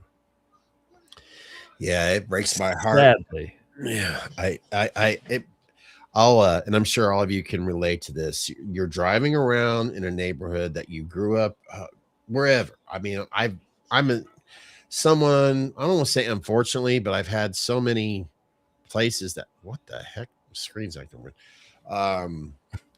I could go. It seems like if I were to take where I grew up, I'd have to put it on a platter or a smorgasbord. Okay, I was here, here, here, here, and here. And when I ever go to certain sections of that smorgasbord, I'll drive by where it's like, well, that's no longer there. That's no longer there. That's, because you think about what was once there. And every time I go by where I just said episode 4 or 3 and 4, and we were talking about just what Chris was saying, I think of this place called Renaissance Record, and my God, I don't care whatever you listen to. Let's say you're with your phone with streaming, and maybe it's Bluetooth or whatever, whether it's Apple, Spotify. I know there's others out there, but you just really can't get a sense of, something new. You could probably scroll, I guess, but there's just something about when you go into a music store, maybe you know what you're looking for, because new music and movies always used to come out on Tuesdays. And say you're going to go in there and you've got your heart set on, like I'm pretending I'm Chris right now, DMX is coming out. You go in there, you already know you're getting that. Oh, the next thing you know, you hear something else that maybe it's not DMX's, hip hop or rap, but there's something that the other genres that Chris likes. I'm like, ooh, wait a minute, who's that? Ooh, let me cop that too. Yes, absolutely. Yeah. And then that's how it was done. And you get to meet people physically. Like, okay, I'm a guy who's single. I miss the days where there's a girl down there. She looks kind of cute. She's into music, obviously. You're doing this with the records. Need it, got it. Got it. and then maybe you feel like this shit don't pertain to me at all. But let me move this way. God damn it, But like, there's a cute girl, and then you could finally fit. You don't have to come like, hey, whatever it takes. I just know I miss that, and I'm not just using it as there's a cute girl down there. You could get in the next thing there's 2 other people talking about top 5 of whatever, Luther Vandross or top 5. You get my point. The next thing you know, you stumble into that car, and that you went in there to get that one DMX, the new album. Sure, it's in your hand, but you're in there for 2 fucking hours because you're having a blast. You're talking about music, or somebody turns you on to something that you would have never even fucking thought of. Now, can you get that from this? No. No. You can get suggested, but a AI robot, as we went over several times, don't know you as well as a human being. Todd brought up a good point too earlier. AI gets a lot of things fucking wrong. Yeah, he's right about that. There's no doubt about it. Phonetically, whatever they're trying to do to associate your speech, whatever they're doing, dictation, phonetic, whatever they're doing, it doesn't fully recognize your response, and it will give you a wrong response. But dude, I can't overemphasize the human connection. It just needs to be had. Mm-hmm. Like, there's nothing that can quantify. I know what type of music you listen to, and I can sit here and be like, okay, this is something similar. Maybe you might be attracted to this. There's nothing in the computer element that will implement that. Never. You know what I started thinking of too, as I think about that time. Now I know it's not physical, but I think we can all give it an exception. Mm-hmm. I miss the real MTV News. Man, me too. You know, all the show that TRL. Yeah. Okay. Yeah. There you go. Extend. I may have not, but I get it. Yeah. Just all, I remember like me that obviously was a fucking teenager when MTV came out. And then of course you would get into these, oh God, the Headbangers Ball and all this other, it was just back in those days, there was so many genres of music that was just, you felt like, where do I begin? And it's just, oh my God, I miss that shit so much. I miss MTV News. June.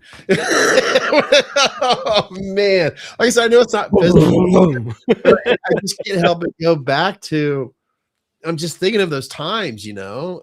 God, oh man. I wish. Oh yeah.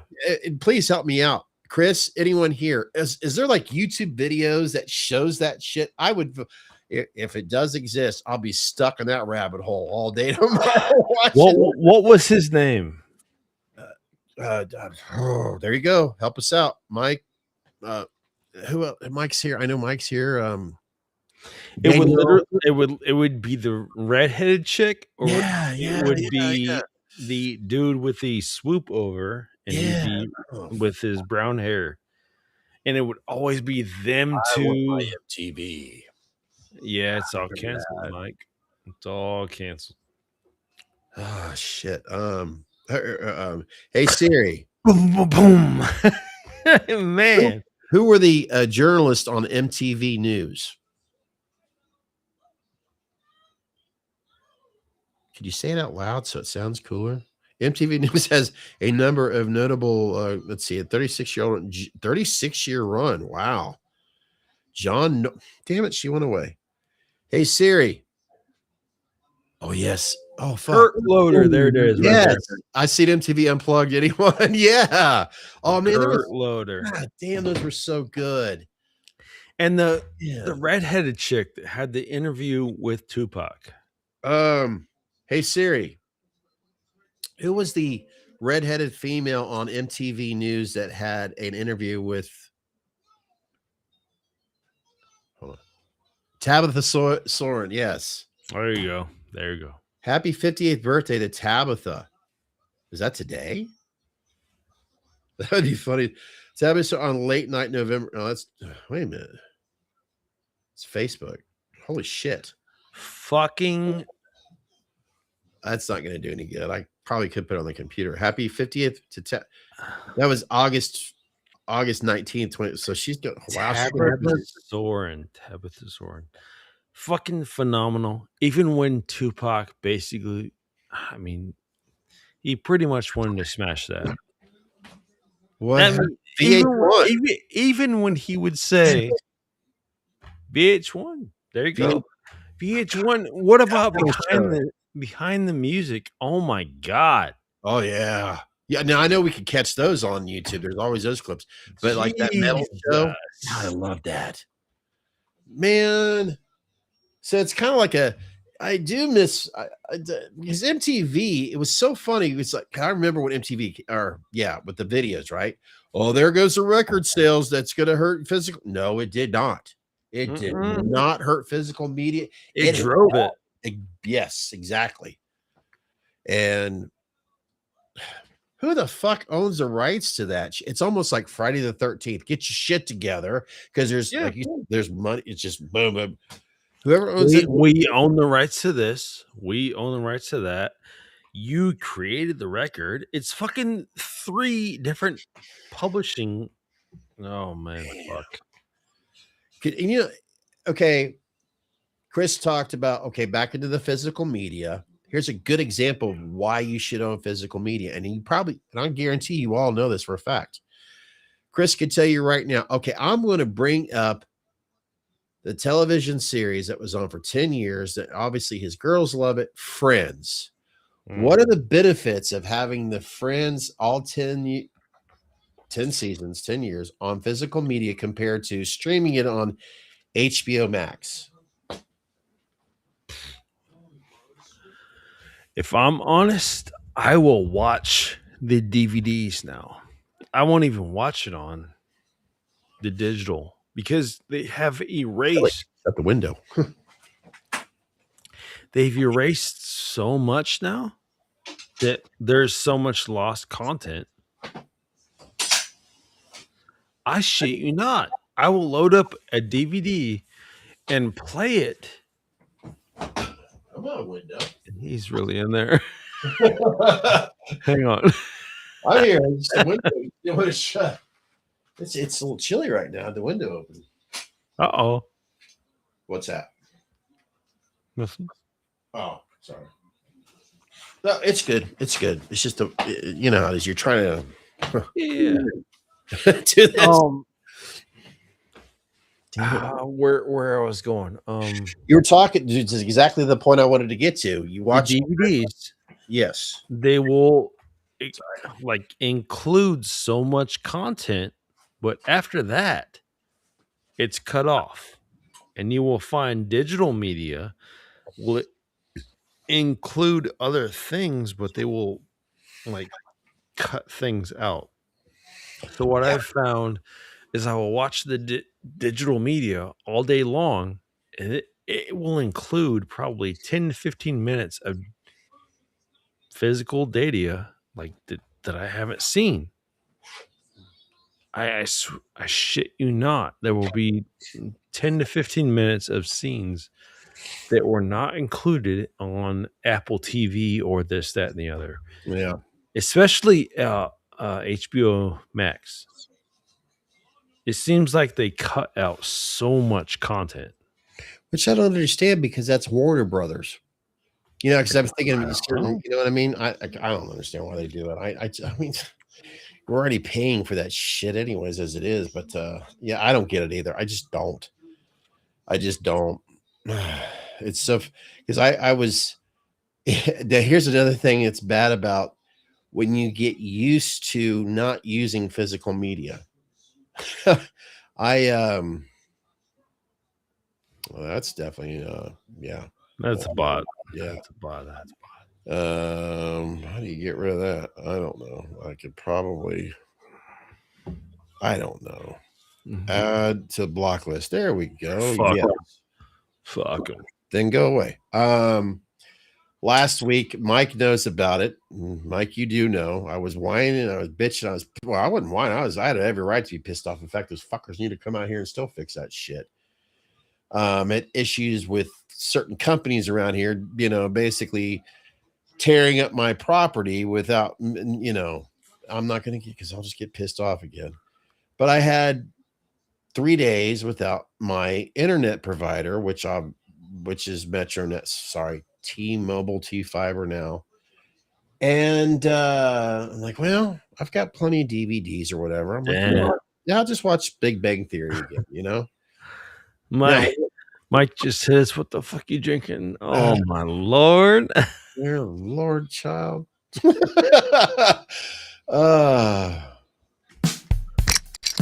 Oh shit!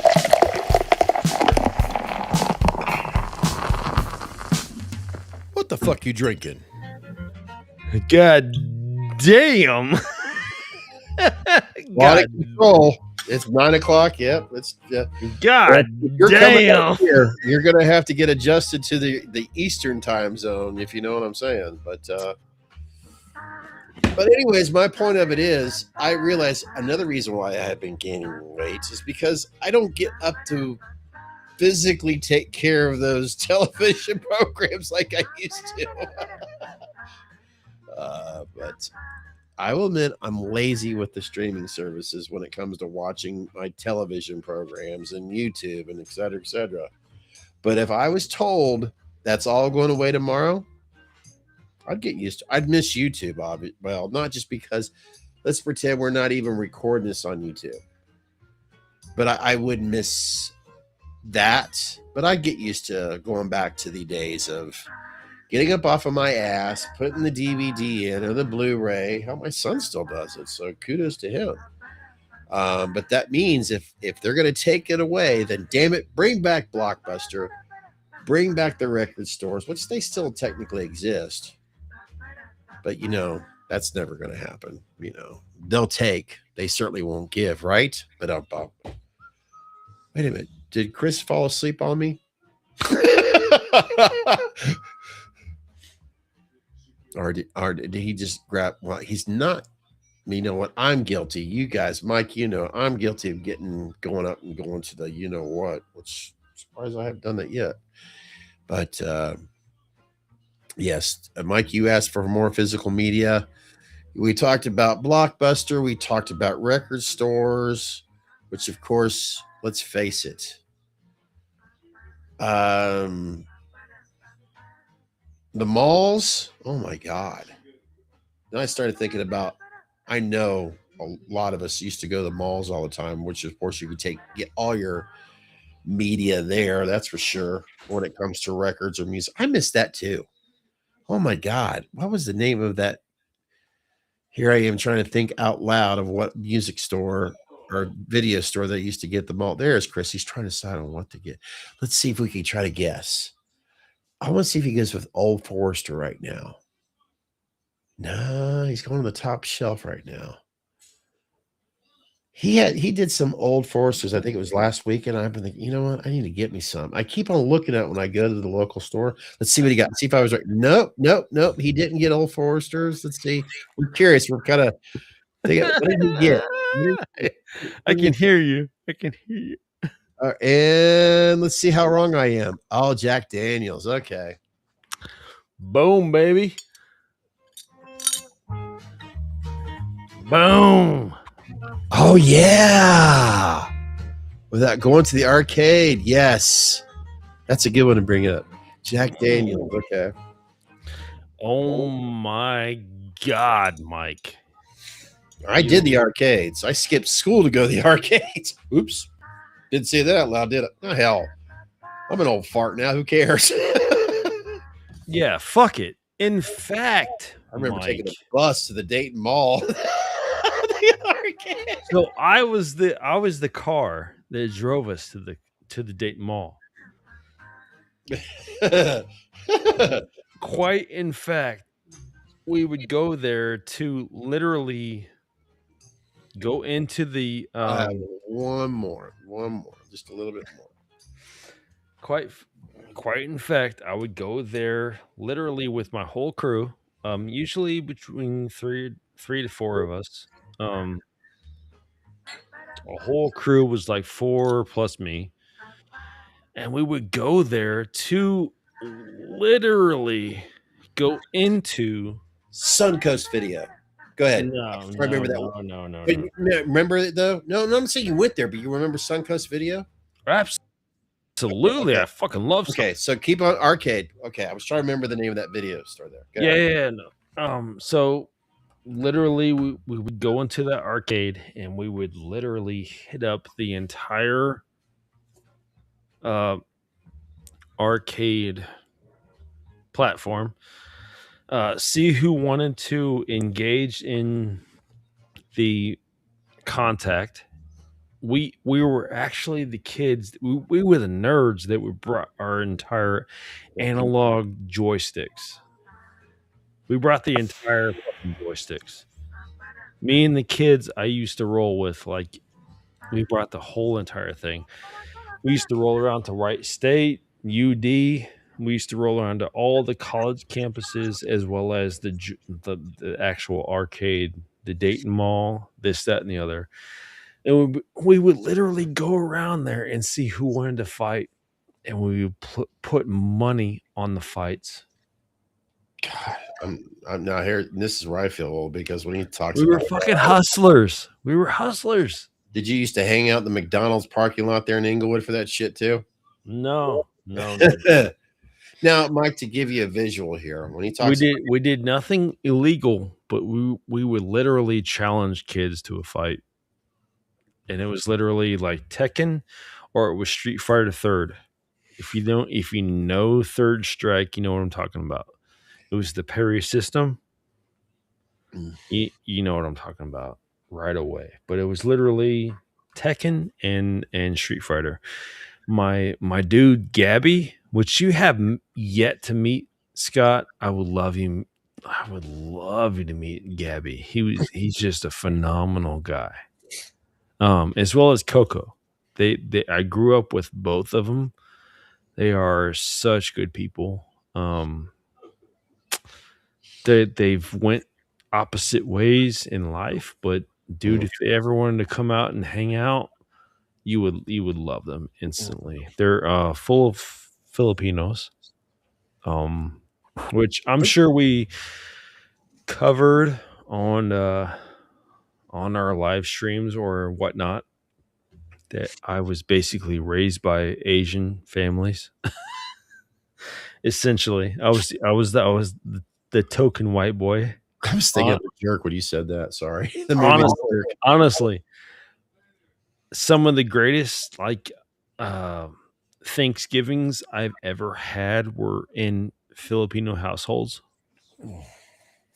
God, and you cannot leave unless you eat. They consider a disrespect if you leave without eating. So that's some of the greatest food you will ever meet. I was gonna say, I'm part Asian myself. I was gonna say, you look at me, you could probably tell I wouldn't leave the house very early. So, beautiful people. Cannot say enough good. Filipino are fucking beautiful people.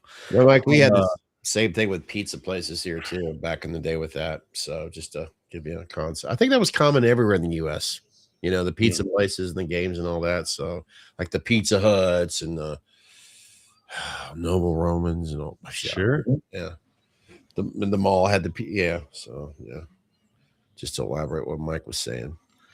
That's part of my shtick, I guess. When we talk about like cars and things like that, I'm naturally drawn to the import scene. That's just where I'm at. I love imports. I love Asian people. That's I just got to be honest right now, right? Okay, I grew up with the muscle cars when I was a teenager, but I was the white dude, and literally growing up, that's all I knew was Asian people, black people. I was always the token white dude. That's me. That's growing up. I've earned a whole new respect. I respect what they can do with, you're talking about an import. You're talking about maximizing the output from the Octane versus Fuck, I gotta shut some doors. My furnace kicked on. Sorry, go ahead. I'm not gonna have that furnace kick on with my doors open. Sorry, go ahead. no, it's about maximizing the output. It's about recognizing that you don't need to use that much fuel to gain that much horsepower. So I've always respected that output. It's like I don't know, Bruce Lee versus Chuck Norris. Chuck Norris obviously had the bigger physique, but in a battle, who would win, Bruce Lee or Chuck Norris? It is kind of chilly in here. You just got to respect certain things. So I grew up with that aspect. If anybody can respect that, I do have a high respect for muscle cars. I always will. I love the body work that comes with a muscle car. And I love a GTO. I love a 67, a 68 fucking Camaro. I love the metal work that happened. Holy shit. They were almost like artists. It's more of an artist than it is a piece of ouch, sheet metal or aluminum metal or this, that, and the other. I respect all aspects to the car world, but at the end of the day, a lot of my attributes are, Japanese, Asian. Just seeing how much they respect their culture, how much they respect where they come from, how much they just are humble about things. They learn like so much from history that we did not. And fuck, man. Like, I'm honestly touched by so many Asian cultures that I literally lean towards that part.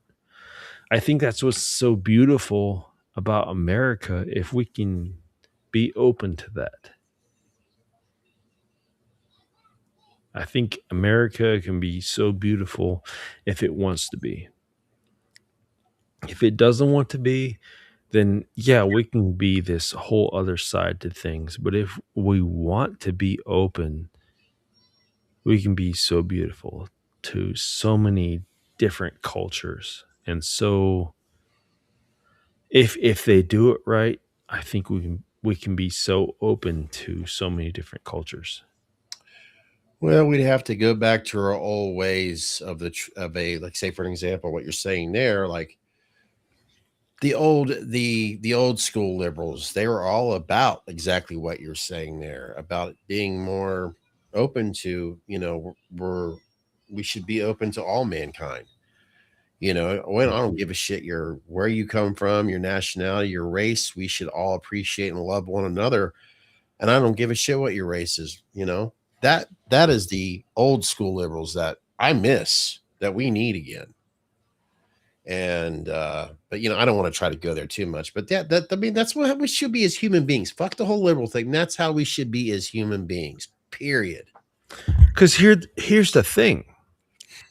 When we speak and we talk about, like, okay, this is America. This is what we love. This is what we need in order to accept this crowd. Once we've accepted that, and once we have become this crowd, this melting pot, okay, this is where we are at now. Yeah, so sad. So stop. Once you have all these other agendas, And appreciate like what you're doing. You're appreciating, loving, what you're talking Absolutely. about. It's culture. I'm not saying that in a negative way. That's you've been really focused on that in the past. What will you call it? Segment. There we go. Yeah. Sorry, I was just Sorry. Yeah. No, not at all. This country is not ours. Let me be clear. We're all visitors here. It's AES and AT&T's. Yeah. Yeah. That's unfortunately true. But man, just once we're in here, we're brothers. That's what I want. Like, I don't care what color you are. I don't care. We are all here for this. At that point, we shed every other color. That's the whole point of America. We are a melting pot. When you think about a melting pot, what are you doing? You're dumping metals in there.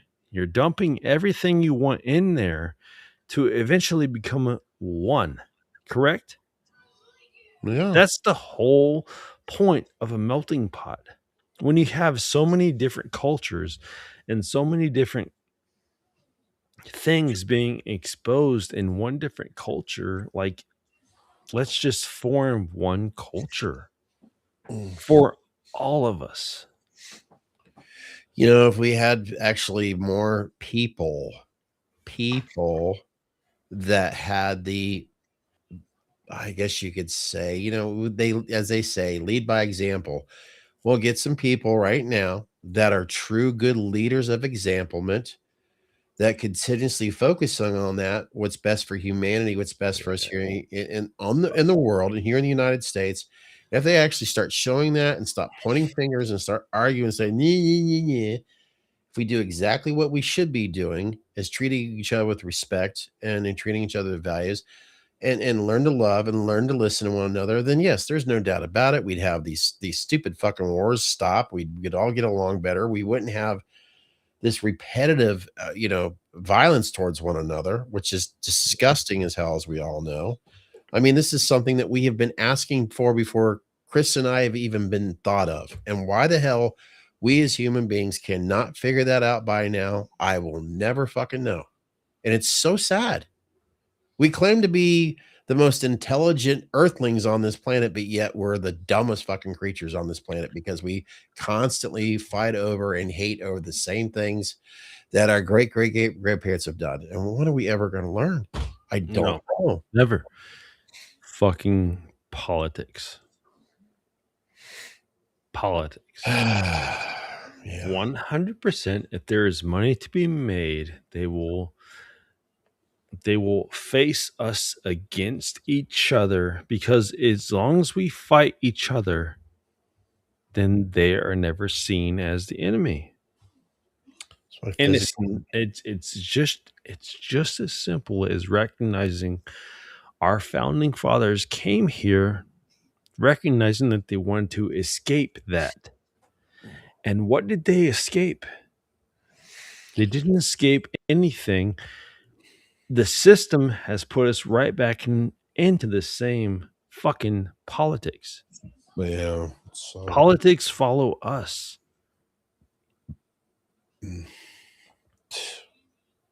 We're never going to escape it until we recognize that you're building a total society based on something that fails. What system failed? Rome failed. All the systems with a Senate and a Congress failed. I'm not saying let's go to a whole other level of ownership, but I'm saying all these systems failed. They've all failed. We are failing right now. Whether Americans want to recognize it or not, we are failing. The funny thing, and poor choice of words. None of us here are old enough to truly understand, unless your mom's still watching, and that's no disrespect to your mom. But none of us are old enough here to really truly remember what it was like for the Vietnam War. And they Complete failure. yeah, obviously any war is a failure as far as I'm concerned. But what we hear, it was just like, what have we fucking? I mean, what have We we? won. We won World War II. That's it. Yeah, I mean, you're right. Yes, that's it. Yeah. We've not won any other war. We've only been the most dominant. It's, I don't know. It's Hard just, truth. Hard truth. Let's be the hard truth. Let's fucking own up to it. well, I mean, the people, other than the war itself, it's just as here in the United States alone, it's like, Jesus, if you really think about it, if you break it down to brass tacks, it's almost like when you look at what you're supposed to do when you wash your hair with shampoo, lather, rinse, and repeat. That's pretty much what we've been going through. Every war. It's been lather, rinse, repeat. It's like, dear Lord. I mean, what are we have almost triple. It used to be double.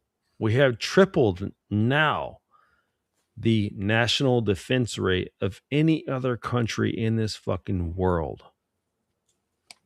Triple. He just called for 1.5 billion. that number? Defense. Oh, it does. You think it's in the trillions on that? When you think of somebody who has a target on their back, you think about money, right? Money and oil, which is the same thing, pretty much, really. Yeah. Oh, sorry. I mean, hard truths is what we're doing right now. You're developing into a nation that is it's essentially spending more on its defense budget more than its offense. We're concentrated more on defense than we are anything else. Yeah. Bro. It's exhausting. It really is. And it's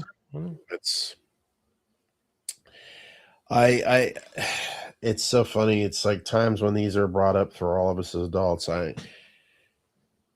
It really does come down to when if you like look over to kids and they're like a deer in headlights when they hear about this stuff, and it's like you can't tell them everything's going to be okay, and you hope everything's going to be okay, but it's like, okay, there it goes back to, when the fuck are we ever going to start figuring out a way as a whole, as a human race, to get our shit together so we don't have to constantly try to figure out a way how not to lie to our kids? Because it's been a lather, rinse, and repeat, because I know that's how I felt when I was a kid, when I was hearing about stuff, as a little tiny kid that was a baby, as getting a little bit older. I was confused about, for an example, here in Ohio, folks, the Big Red Machine baseball, and then the confusion of my Uncle Joe, who was coming back from Vietnam. Why was he freaking out in his bedroom? I didn't understand that. So they would try to do everything they could to keep me blinded about that stuff. So the Big Red Machine was the big thing at the time around here. So that's how sadly how I remember the Cincinnati Reds, because they were a very, very, very popular baseball team, and everybody here in Dayton, Ohio, which is pretty much a part of Cincinnati, they obsessed over the Reds. So that's how they disguised it. And my uncle was freaking out because he was a Vietnam vet, and anytime certain things would happen, like storms or whatever, or he'd start I didn't understand why my uncle was locking himself in the bedroom and I'd hear these scary sounds. So I'm sure that's happening again and again because Chris, you talked about it, how eventually that maybe someday, other than what we're doing right now, because my mind went there, how you would love to have a mental health discussion if they're willing to want to talk about it, if they want to, when it comes to our veterans. Mm-hmm. So that's why I'm going down there. It's I've known so hard for me to.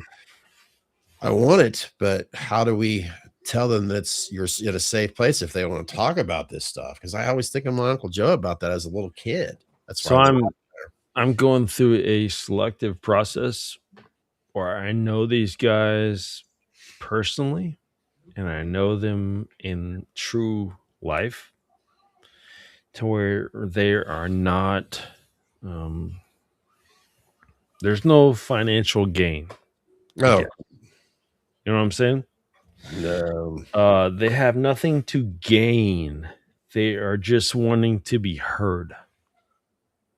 And how I guess when it comes to that time, how hard is that to like get across to normal people who are listening to us is small or whatever our channel is. You have actual veterans that feel like that the public don't want to hear their story. boy, they should. That's hard. That's hard. I'm sure plenty of you out there know veterans that you can talk to, but do you really listen? Do you listen to them? Because the shit they're telling you, It's okay. it's dangerous. It's dangerous. I understand that, but I want to shed a light on that. I really do. And Chris, I want to add to what you're talking about. And some of them, I mean, everybody has their own story. They all have had their own experiences. When I was talking about my Uncle Joe, for years and years and years and years, I was told the reason why he didn't drive is because he just didn't do well with it. It has a lot to do with the fact that the reason why he does, and I'm not going to, you guys can figure it out on your own because it's just too dramatic. But he doesn't drive anymore because something terrible happened with him over at Vietnam while he was driving a Jeep. And if you come back from Vietnam, okay, you're here in the US, you go off to a war, and then you come back and you don't drive anymore. That's, I heard a little bit about it, and I'm like, oh, that was wow. That was part of. So I was talking about it earlier. What happened? The Earl, the man my mother was associated with at that point, not my actual stepfather, but that was the man that was in my home at that point. Same shit, dude. He was actually a helicopter pilot in Vietnam. The shit we had to deal with that was literally down to his socks had to be folded a certain way so that the elastic wouldn't spread out. Yeah. Like the mental strain that was put on that is astounding, dude. He was such a closet case. Like he wanted to be just in his own little world and nothing can bother him from there. That was the type of shit that kind of formed me growing up. And said I was good. A lot of those guys coming over from Vietnam were just mistreated and just God. I What mean, day? born on the 4th of July. You ever seen that movie? Oh yeah, I've seen it. Oh yeah, oh yeah. Absolutely. It's there was ironically back in the 80s, there was some incredible movies that were well, we've had some directors that were in Vietnam that created oh dear Lord, I'm trying to think of his name right now with but yeah, there were some films that were created about the Vietnam War alone. Even before the 80s, I should be careful about that. But dear Lord, the Apocalypse Now, and then oh my God, it's Why were we? Why? Why were we there? Why? No one has any explanation. you know, I can't help but say this. I know this isn't when you said that, I just couldn't help that asshole was not I don't know why he was the way he was, but my stepfather's situation was not a war veteran.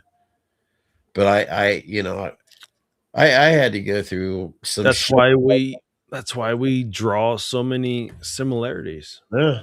Honestly, I mean, okay, I've said it before. I'm not going to dwell too much because but there was a guy in my mom that her first husband that, okay, I've talked about before here before. In other words, for years, it took me the longest time until I went to bed. I was not allowed to take my shoes off until I went to bed because there was a fire. I was not allowed to draw yeah. because I'm left-handed, and he grew up at a time where lefties it's not right. Faggots. I got hit all the time if I put my elbows on the table. I was supposed to eat with my right hand. Just these this little stuff, and I can go on and on and on. But I still have these little remnants of when you talk about this sort of stuff. It's like, man, I still wish I could meet that motherfucker in a dark alley. But you say little remnants, but they have ballooned so much that they affect your actual like how you deal with the outside world now. That's how profound it is. Because I'm a fucking asshole, okay? I'm only going to bring that out now because I know that's a part of you. Because it's part of me. Well, believe me, it's in all honesty, it's easier to say this stuff now than it was years ago. You know what I mean? Because I was embarrassed about that shit. I really was. I mean, I was also embarrassed for so many years that we got kicked out of apartments because we were evicted from him and all that shit. Because I was more angry at him for trying to almost, being very violent towards my mom, seeing some of the stuff that he did to her because she caught him cheating, all this other stuff and wanting so desperate. Like guys, you think about if you're running, those nightmares that you're having and you're trying to run and you can't get away from that monster. I swear to God, I felt like that with him in real life. Don't. It always felt that way. It was weird. Do not censor it. You can't get your feet out of the ground and all that. Do not censor it. Get it out. But I've only learned that recently with my mom. Because I think she's blocked out certain aspects of things. And totally understandable. I'm not going to look at it like her sisters do. Her sisters look at it in a different light. Like, why didn't you help me? And it's like, I'm looking at it at an adult, at a grown up light to where love is blind.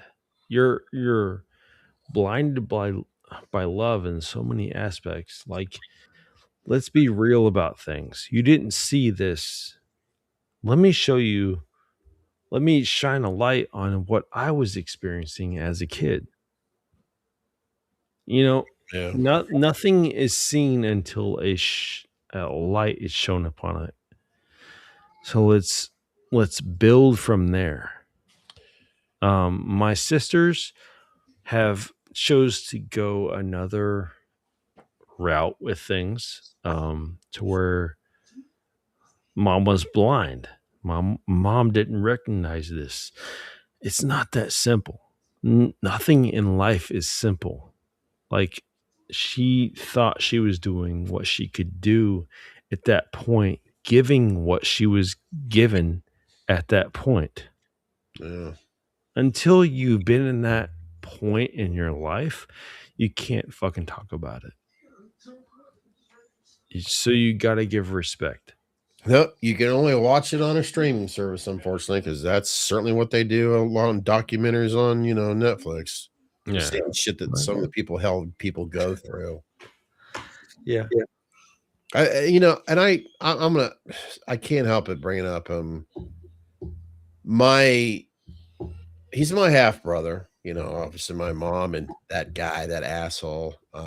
They had a kid, my brother, him and I have never been close.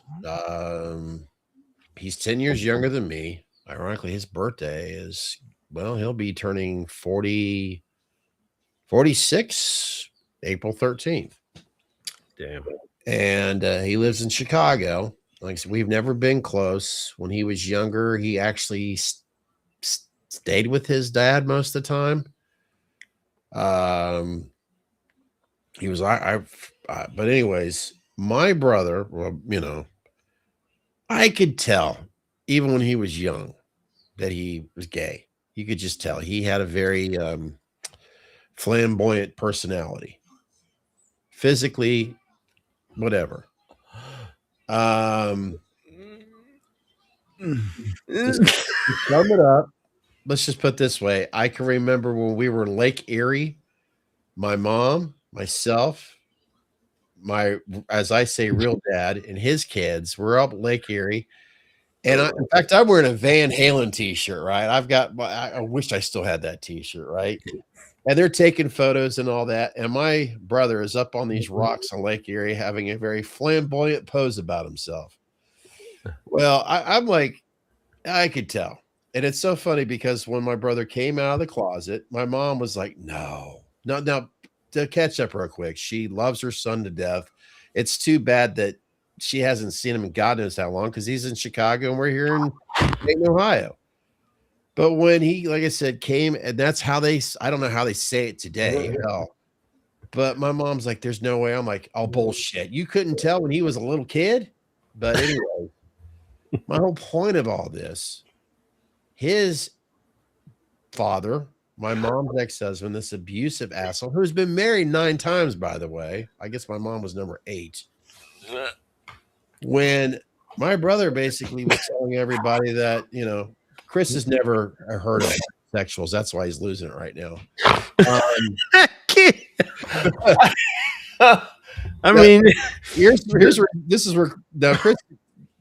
In other words, when my brother told his dad, the guy that I have had major issues with emotionally and physically, he didn't want to have anything to do with him. His own father did not want to have anything to do with my brother because he's gay. Now, as I was trying to figure out a way to say this because I know Chris is laughing his ass off right now. I just so many stories. It just oh my God.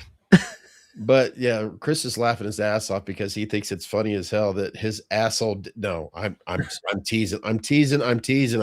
Look, as we all know, that's pretty fucked up. When your parent won't accept you because you're, in this case, my brother being a homosexual. And my first instincts were when I heard about this, well, you're better off without the motherfucker anyways, because he's an evil fucking asshole. But that was his biological dad. Where they are right now, hell, I don't know. I don't care. I don't even know if that man's alive. Chances are he is. But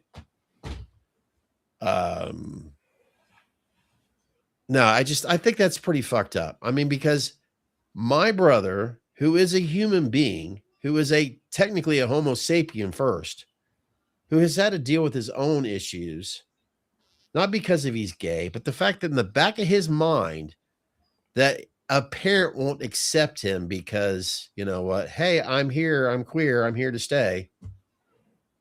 That's got to be pretty fucked up. But, you know, coming from that asshole, I'm not his dad. I'm not surprised.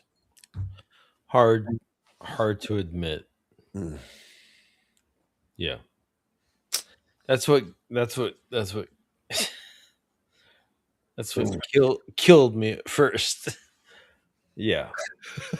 Now, the reason why Chris is really laughing is because this is all bullshit, and I've been dying to tell this. No, I'm just kidding. I'm just kidding.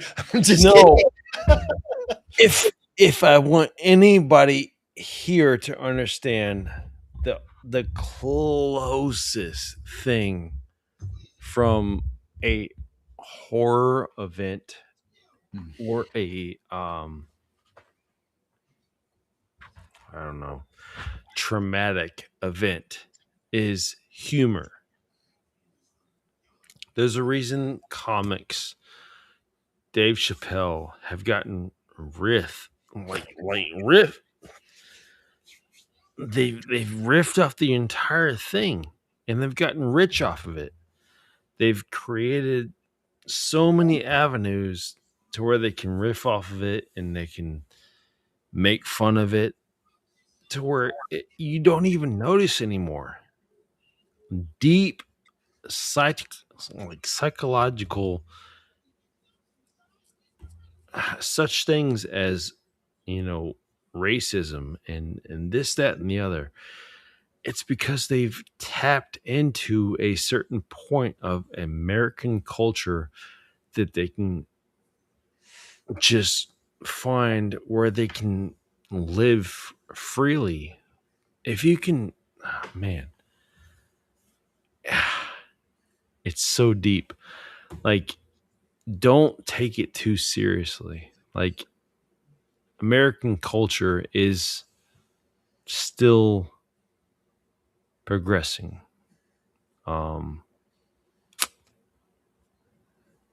Be okay with yourself. I don't. You should tell real quick, Chris. Tell Mike that this is tea. He says we're all. Yeah.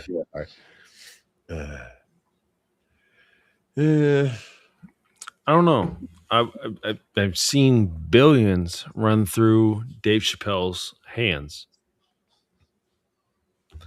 9 times out of 10, he's talking about racism. Oh God, yeah. Do the math. Do the fucking math. Maybe drunk, if you want to classify it as that, is the key to recognizing that we don't need to be held within social constructs, brother. Know what I'm saying? I don't know if you're referring to Mike or. Yeah, I'm referring to Mike right now. So that's what I thought. If you need a social construct, yeah, I'm drunk, brother. But if you're so drunk that you can't recognize all these things that are happening around you, then you're indoctrinated. And indoctrinated, I feel like, would be far more dangerous than being drunk. Not to change the subject, Mike, you say you're going to be out here in 3 months. Is there a excuse me?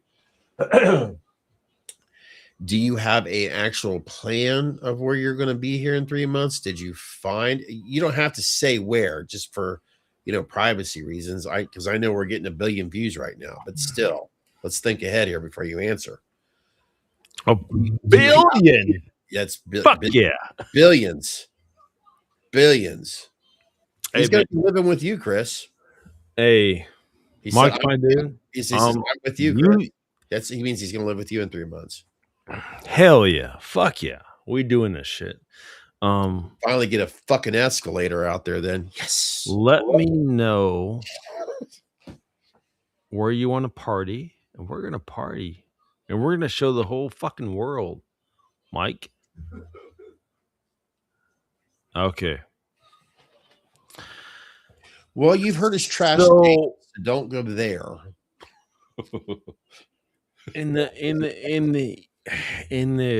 episodes that we just recorded, Mike, I just wanted to clarify. I was unclear. You know, I was worried about your health, your mental health. Yeah, that would definitely. Yeah. So as long as you have that, The benefit of today, the one benefit of today, not to enter Chris, he needs a job first. The beauty of it is we've talked about physical media, thumbs up there, but this isn't physical media. At least you could take advantage of the internet and start looking like, say, for example, Indeed. If you, oh God, just Dayton, Ohio. I mean, seriously, Dayton, Ohio, or if you like said Northern Kentucky, you'll figure it out. But I would do something like MD, use the internet, get your resume out there to look around here to break it down to what you're looking for. I think that's a good way of doing it. yeah. You're not good, but you're trying. You know what? That's all you can do right now. You know, just keep on trying. Hopefully you're going to find more steps forward than back. Yeah. Because I get it. It takes time. And man, it's I'm trying to put myself in your shoes. It may be exciting taking this step. Absolutely. And if you're taking this step and you're exciting, we only want to build upon that. So man, there are jobs here. There are jobs here. So. Yeah. If we can build upon that, just let us know. And we are obviously I mean, that'd be awesome if we could hang out. Speaking of jobs, Monday morning, I got to be really cautious. Not a Buc-ee's. We've all heard enough about Buc-ee's, right?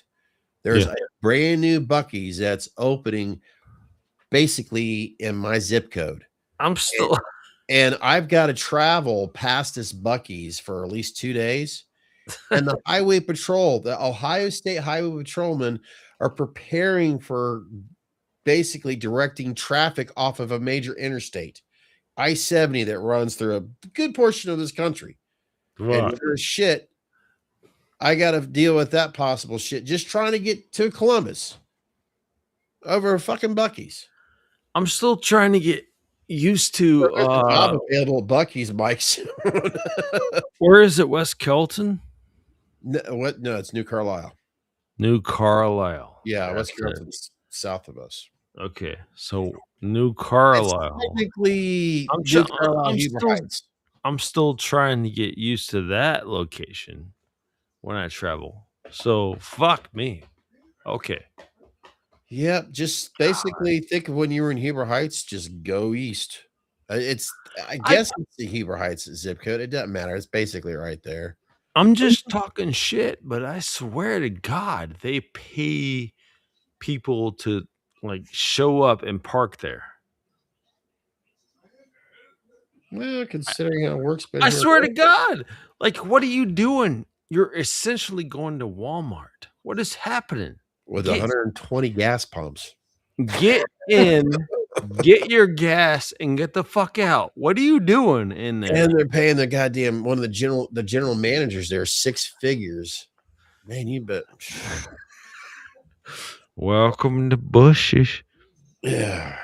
What can I help you with the Bushes? I mean, I know it's been popular down south, like in Texas and other locations. I'm not exactly sure, but can I get you some Bushes? Hey, I like Bush's baked beans, damn it. It's good shit, especially the barbecue flavor. Welcome to Bushes. They're fucking driving me nuts. You know what's pretty sad? At least you better do a better job of caring about talking to that microphone, because you got some of these people like, what the fuck did you just say to me? You know, like me, like me. no, it's like I don't know. I'm thankful that's every once in a while it does sound like a goddamn cartoon. You go through a drive-through. What? Fuck you! I'm going to the other place. Fix your goddamn microphone, Mike. I can't. Is that piles of shit that you just text? I don't know. That's what I want. That's what I want to know. Is that beaver shit? What is that? Remember, I'm an old dude. I can't. There's right now the screen's like this big. Mike, I need to Oh, know. those are beavers. Okay. I thought there were 3 piles of shit. Mike, is that for real? Like, brother, we got you 100% if you're here, but I want to be Fucking transparent. It's I a wanna be- beaver. I want to be transparent. If you are not 100%, Still got Caddyshack stuck in my. just let us know. Okay. It's not a big deal. It's not a big deal. But if you are 100%, you want some change in your life, let's do this fucking thing. Okay. We are here for you. And we will absolutely make it a segment and segue. How do I say that? You just said it. The segue. Yeah. We want you to be comfortable, but man, that is a big life change. And we want you to be aware. Are you driving or flying this way? Not that it really matters, but maybe it does. I don't know. It just popped into my head. Shit, from what I'm hearing, airline prices are. No bullshit. No bullshit. No bullshit. I will take you for your word right here, right now.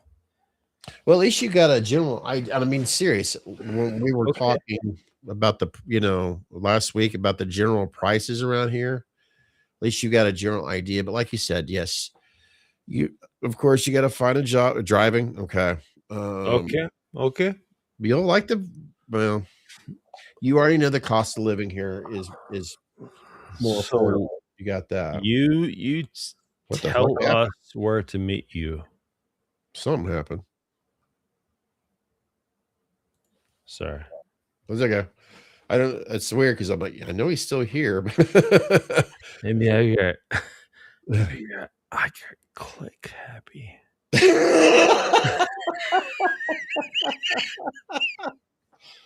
Oh, now he's gonna have fun in a few hours. These fingers are doing things. Just waiting for all of a sudden him to like go underneath his desk and go, Able shark. Able shark. You know what I'm talking about. You look, it's obviously you've been thinking about this for a while. I'm quite sure you've already are figuring out what you got to do from A, B, C to D to Z. So, Disease. Damn. huh? Did you say disease? A, B, C to Z to Z. Okay. Never mind.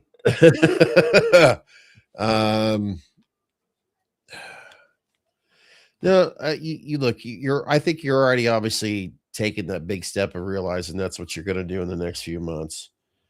And, who knows what's going to happen in the next month or two. You may find, a job that you're looking for. Like I said, thankfully, that's the one good benefit about today's technology is that you can use the internet to start doing some. I mean, because let's face it, how many people actually get on the damn newspaper and start circling like they used to do back in the day and go like, well, okay, I'm just going to call and then show up there. No, I don't think that happens too much this much day and age. So you're going to be doing pretty much the same thing that you would do there that you would do here by doing whatever search engine that you choose to use and platform you use to send your resume in. So it's not really going to matter much at all. So like I said, yeah, thankfully there are plenty, maybe in May, which that is next month. Yeah. Yeah. Gee, but at Christmas, it's so weird because by the time you get here, I think the bipolar weather around here will definitely have made up its mind. And it's actually starting to be more consistent now. But yeah, when we were sitting here talking earlier, I'm like, why the fuck is my furnace? And then I go out, because right here I got all the lights and it's kind of warm. I go out there, it's fucking freezing outside this room. So it's coming. Yep. Well, Mike, Chris, you look like you're about ready to call it a night here for just a moment. Yeah. You sure? Yep. For a moment there, you kind of look like, yeah, I'm about ready to go sleep. This little baby right here.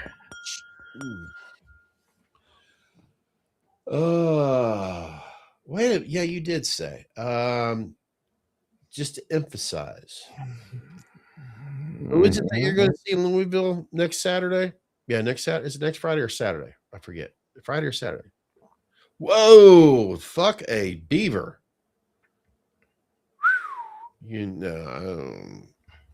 Okay. Damn, bro. That kind of just okay, let's see here. Okay. Hey Siri, what's the average price? Let me try this again. Ignore what I just said. I'll ask you again. Let me just save you the cost. On the web for what's the average price? Okay, thank you. 18 to 22. That's right. We did look that up. Wow. But still, depends on where you look. Damn. Fucking life sucks anymore. You know what? I'm just going to prepare for it now. Go ahead, US Bank. Tell me my answer is going to go up here soon. Listen, Ohio is not the. It's not the Queen Elizabeth that's spreading her legs for you. You know what I'm saying? It is the queen that will accept your response. What Chris is trying to say, we don't have inventors here in Ohio like we used to. You buy a home here.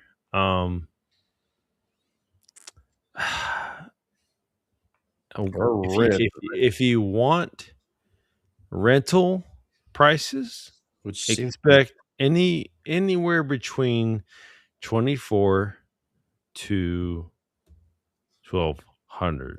Isn't interest rates right now at 6.25, I believe? I'm just trying to think.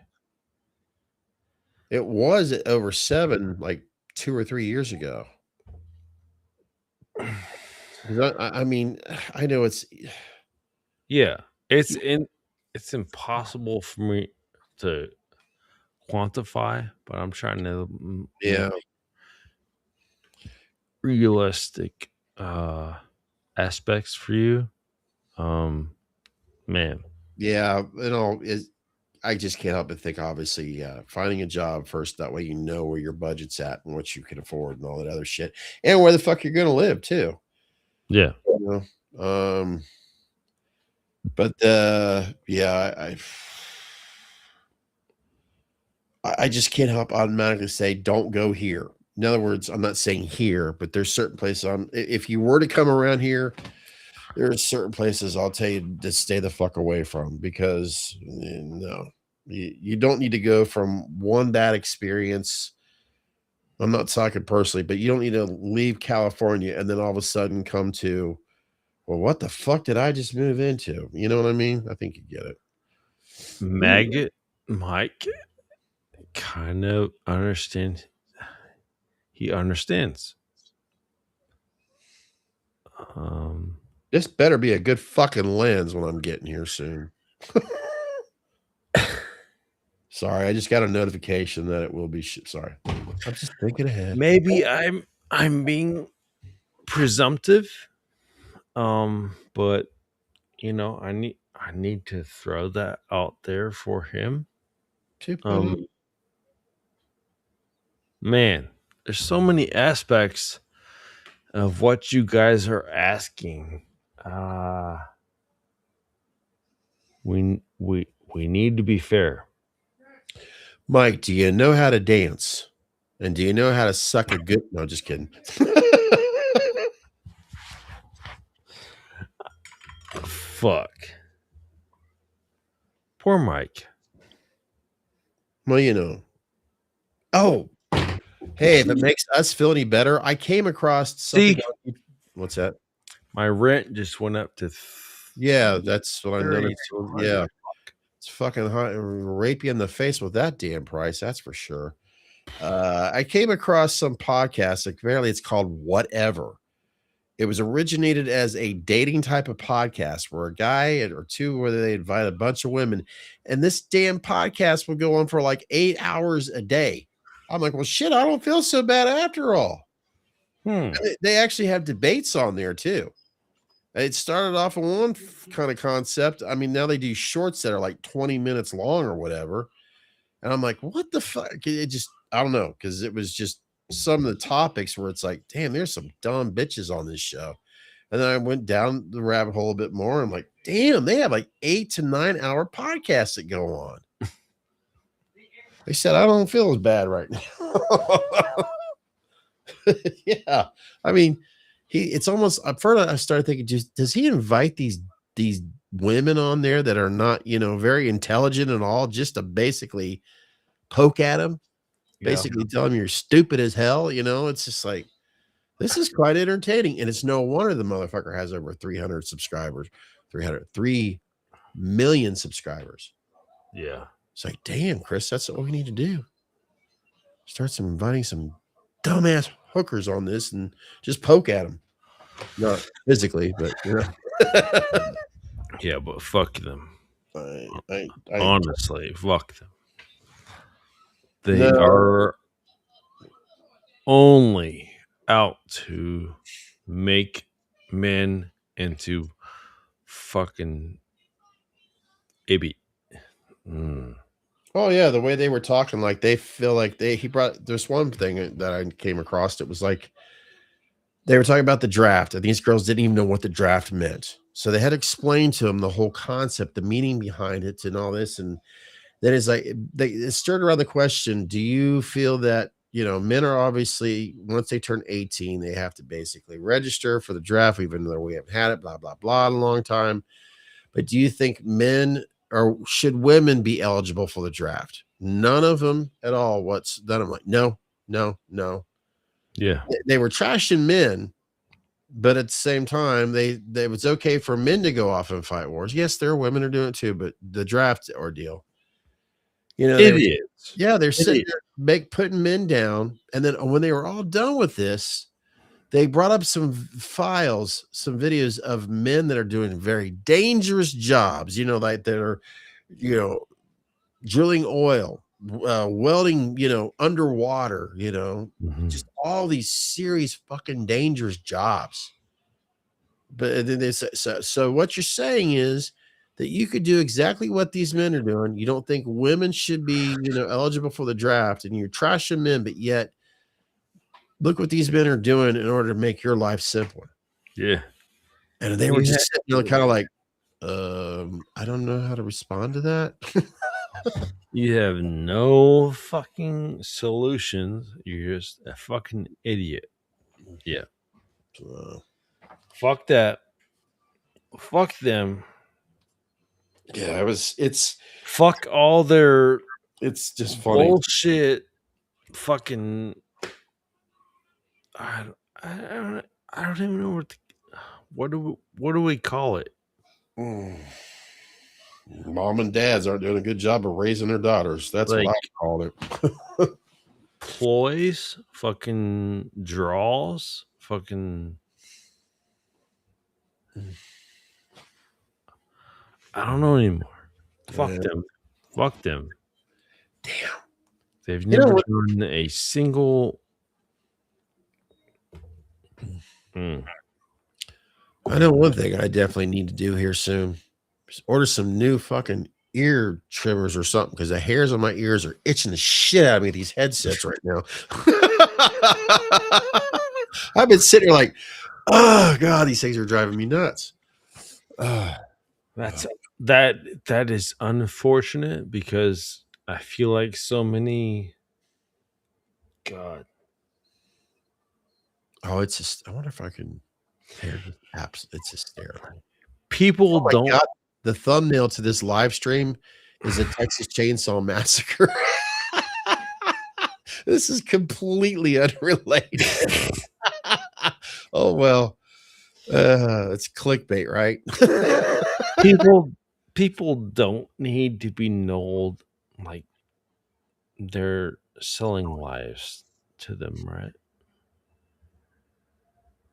Selling wives? Lies. You're gonna have to repeat that. I didn't quite. They're sold lies.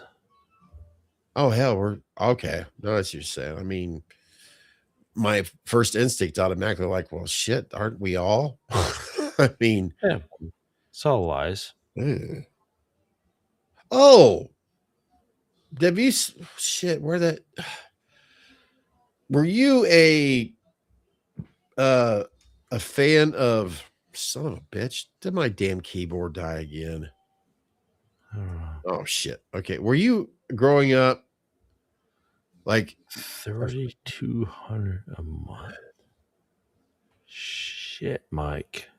were you growing up, were you a fan of the He-Man Masters of the Universe? Huh? When you were growing up as a kid, did you ever get into He-Man Masters of the Universe? He-Man. Yeah. Did you have you seen Skeletor? well hold on a second. Damn it.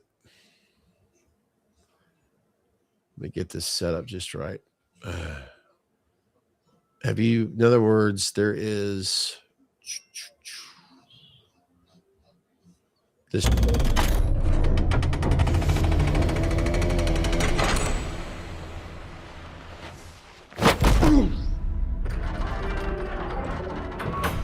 I know most of you don't remember me, but I know all of you.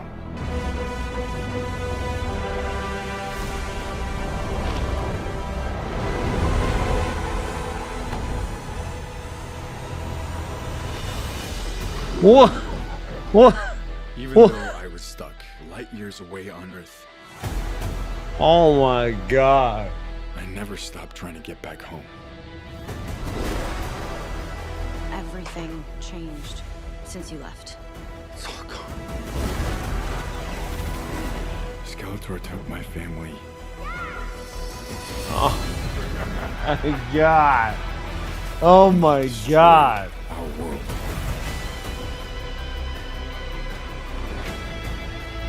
It's all my fault. I know how it feels. This is real, by the way. Oh my God. And when you fall, that's your chance to stand tall. What the fuck is going on? The fuck are we talking about? Oh my God.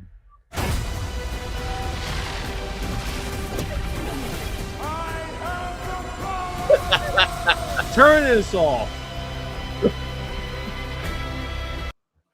You're offended by the heat. I'm But actually offended. What are we talking about? there's a trailer for a He-Man that's coming Get the out. Stop the. get. Oh my god! Holy shit! I thought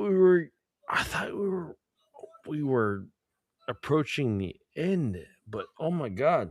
Oh my god! I don't know.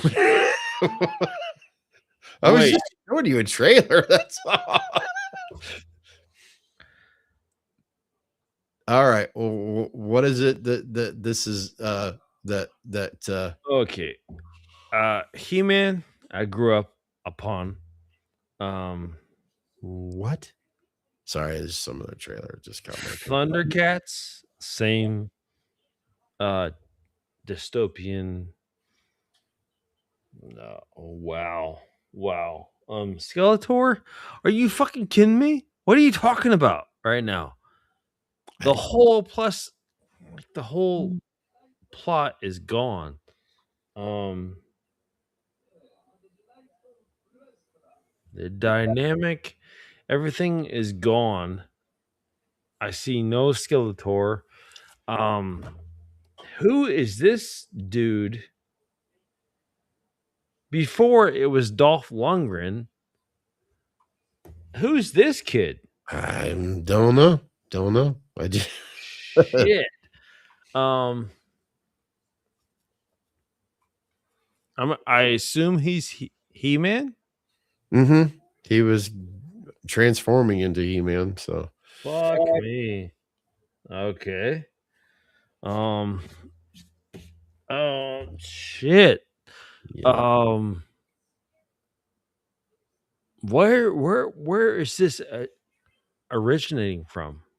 What is happening? It's just an official trailer. Masters of the Universe official trailer from Jared Leto's apparently in it. Well, let me guess. A fucking AI character. Well, most of it is going to be green screen and Yeah. Where? Especially when you're going to have Skeletor and all that shit. Of course, it's going to be. He. Wait a minute. He's Skeletor? I don't know who's playing Skeletor. I have no idea. I actually seen that trailer earlier today, and I thought about, you know what? Have you guys seen this? And that's all I'm doing. I'm not even the messenger. I was just sharing the screen. Is he Skeletor? I don't know. We can always I can. You gotta be fucking kidding me. Oh shit. Who is playing Skeletor?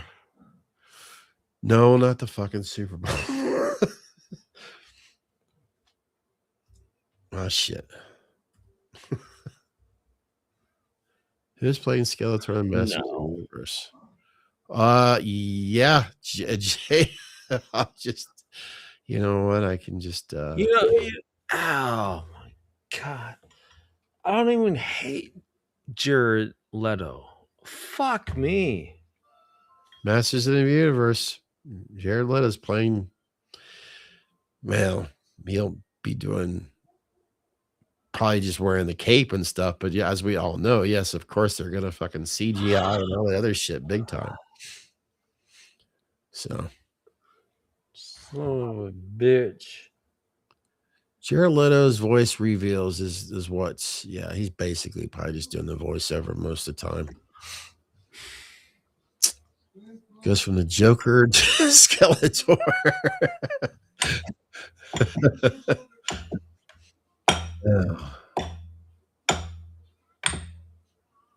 Be careful.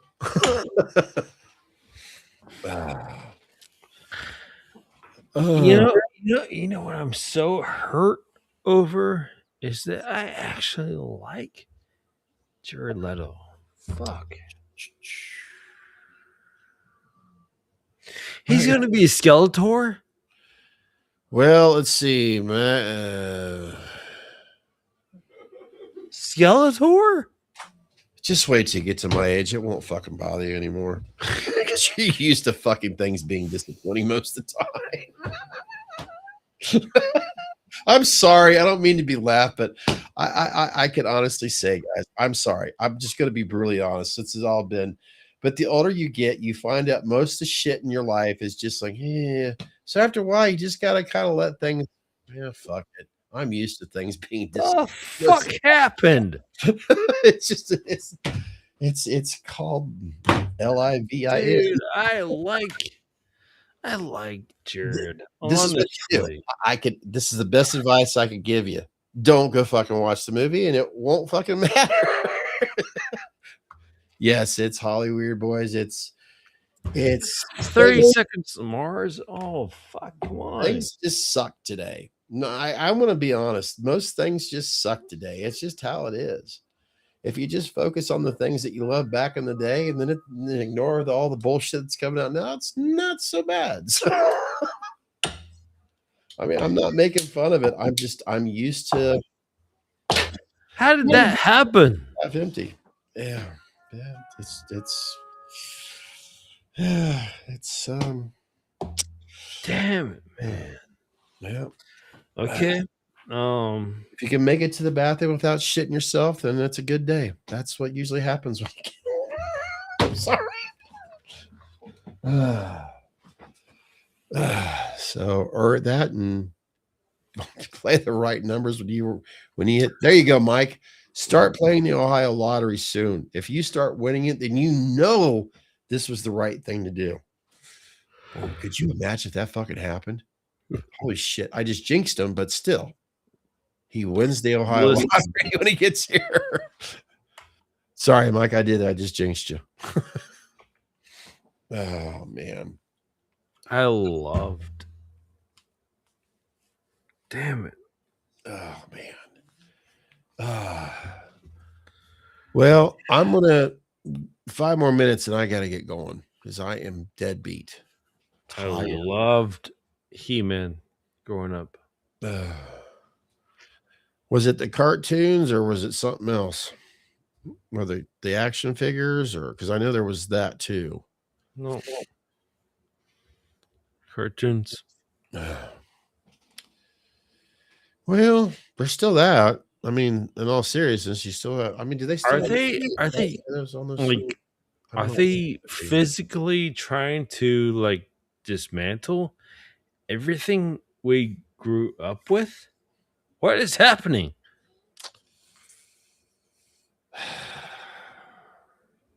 Telling you, man. As you get older, things go downhill. That sucks, but you know what? Hopefully, after our lifetime, things get better. And if it doesn't, we won't be here to know it. But man, Well, what? I didn't know there was a power button on my keyboard. Huh. I'll be damned. Thundercats? Have they made one of those yet? You know, like a Thundercats that is like not animated. What's next? Well, they could bring back, which I was hoping for earlier, is the Spice Girls. Man. Fuck you. Fuck you. Yeah, Spice Girls. I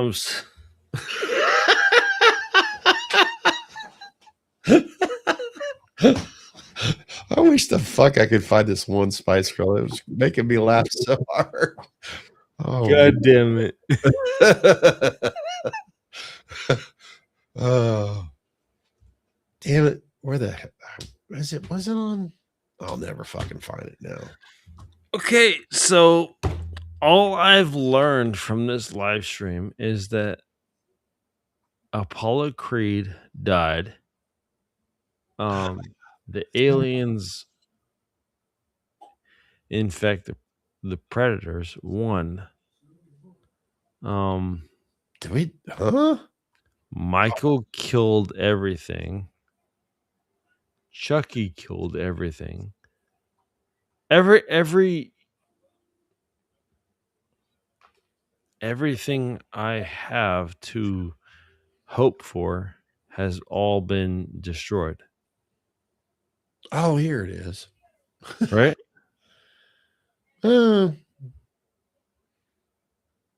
Just find the things that you, well, no, never mind, because it is going down that path. I was going to say, find the things that you enjoy and hold on to it. Oh my God. This is, this is what let's see if I can, this is what got me on the, don't watch, you won't find it funny at all. I was watching it. I could not stop laughing my ass off. It was one of these, volume. Yeah, tell me what I want, what I really, really want. So tell me what you want, what you really, really want. I want to really, really, really want to take a cigar.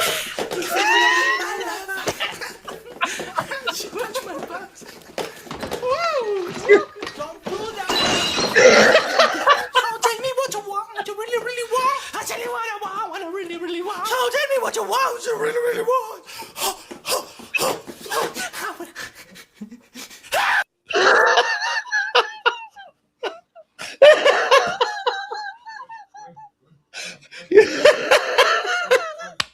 I seen this shit the other night and I could not stop laughing. I think I watched it like 4 or 5 times in a row and I'm like, oh my God, bring back the Spice Girls. When she's on that table, they timed it just right. The crash of the fucking thing. I fucking cracked my. I think the very first video that I seen similar to that was Mick Jagger and David Bowie, where they took out all the actual true audio, where you had that dancing in the streets. It was just audio just like that, and I was just laughing my ass off hearing that shit. And then somebody on Instagram just keeps on taking videos like that and just take it out. It's just you find yourself laughing your ass off watching that shit for God knows how long. Oh God. Well, Mike, Chris, I've been up since basically 4 o'clock this morning, and I'm deadbeat tired. And Mike, just I know you'll keep in touch. Hopefully that by this time next week you'll hear some more positive news about your new adventures. Because you never know. If you just keep on going with what you're focusing on right now, just keep on, you know what you got to do for the next step. So yeah, keep on searching, and hopefully by the time you get out here, man, you'll be excited. Like Chris says, this could be this really could be the positive change that you're looking for and all that. So, and when we talked privately, I'm glad your situation at hand, you are able to, make that change and move into a direction without worrying about little kids and all that. Cause oh my God, that would be tough. I couldn't imagine that. That's for sure. So, but yeah, I'm going to go ahead and hit that damn button so I can, well, basically go to bed. Like I said, I'm just tired. I wish I could get up, sleep in on the weekends like everybody else does. There you go. Sleep in on weekends where you can enjoy things more. Right there. All righty. Banana Fosters. Banana Fosters. Banana and bourbon. Oh yeah. Now it's for me, I probably wouldn't like that. I'm not a big banana. I love banana nut bread, but that's about it. I'm just not a big banana person. So if you want, I can log out and you could stay on here with Mike. No, you're good. Sure. All right. Jack Daniels, Banana Fosters. I just not a banana person. I wish I did because I know they're good for me, but I never did. Then again, I'll just eat banana nut bread. That being said, word to your happy Easter. I'm crashing this shit. Fucking word to your mama. Yeah. And I don't know. Hey, we moving on up to the east side, Mike. You. There you go.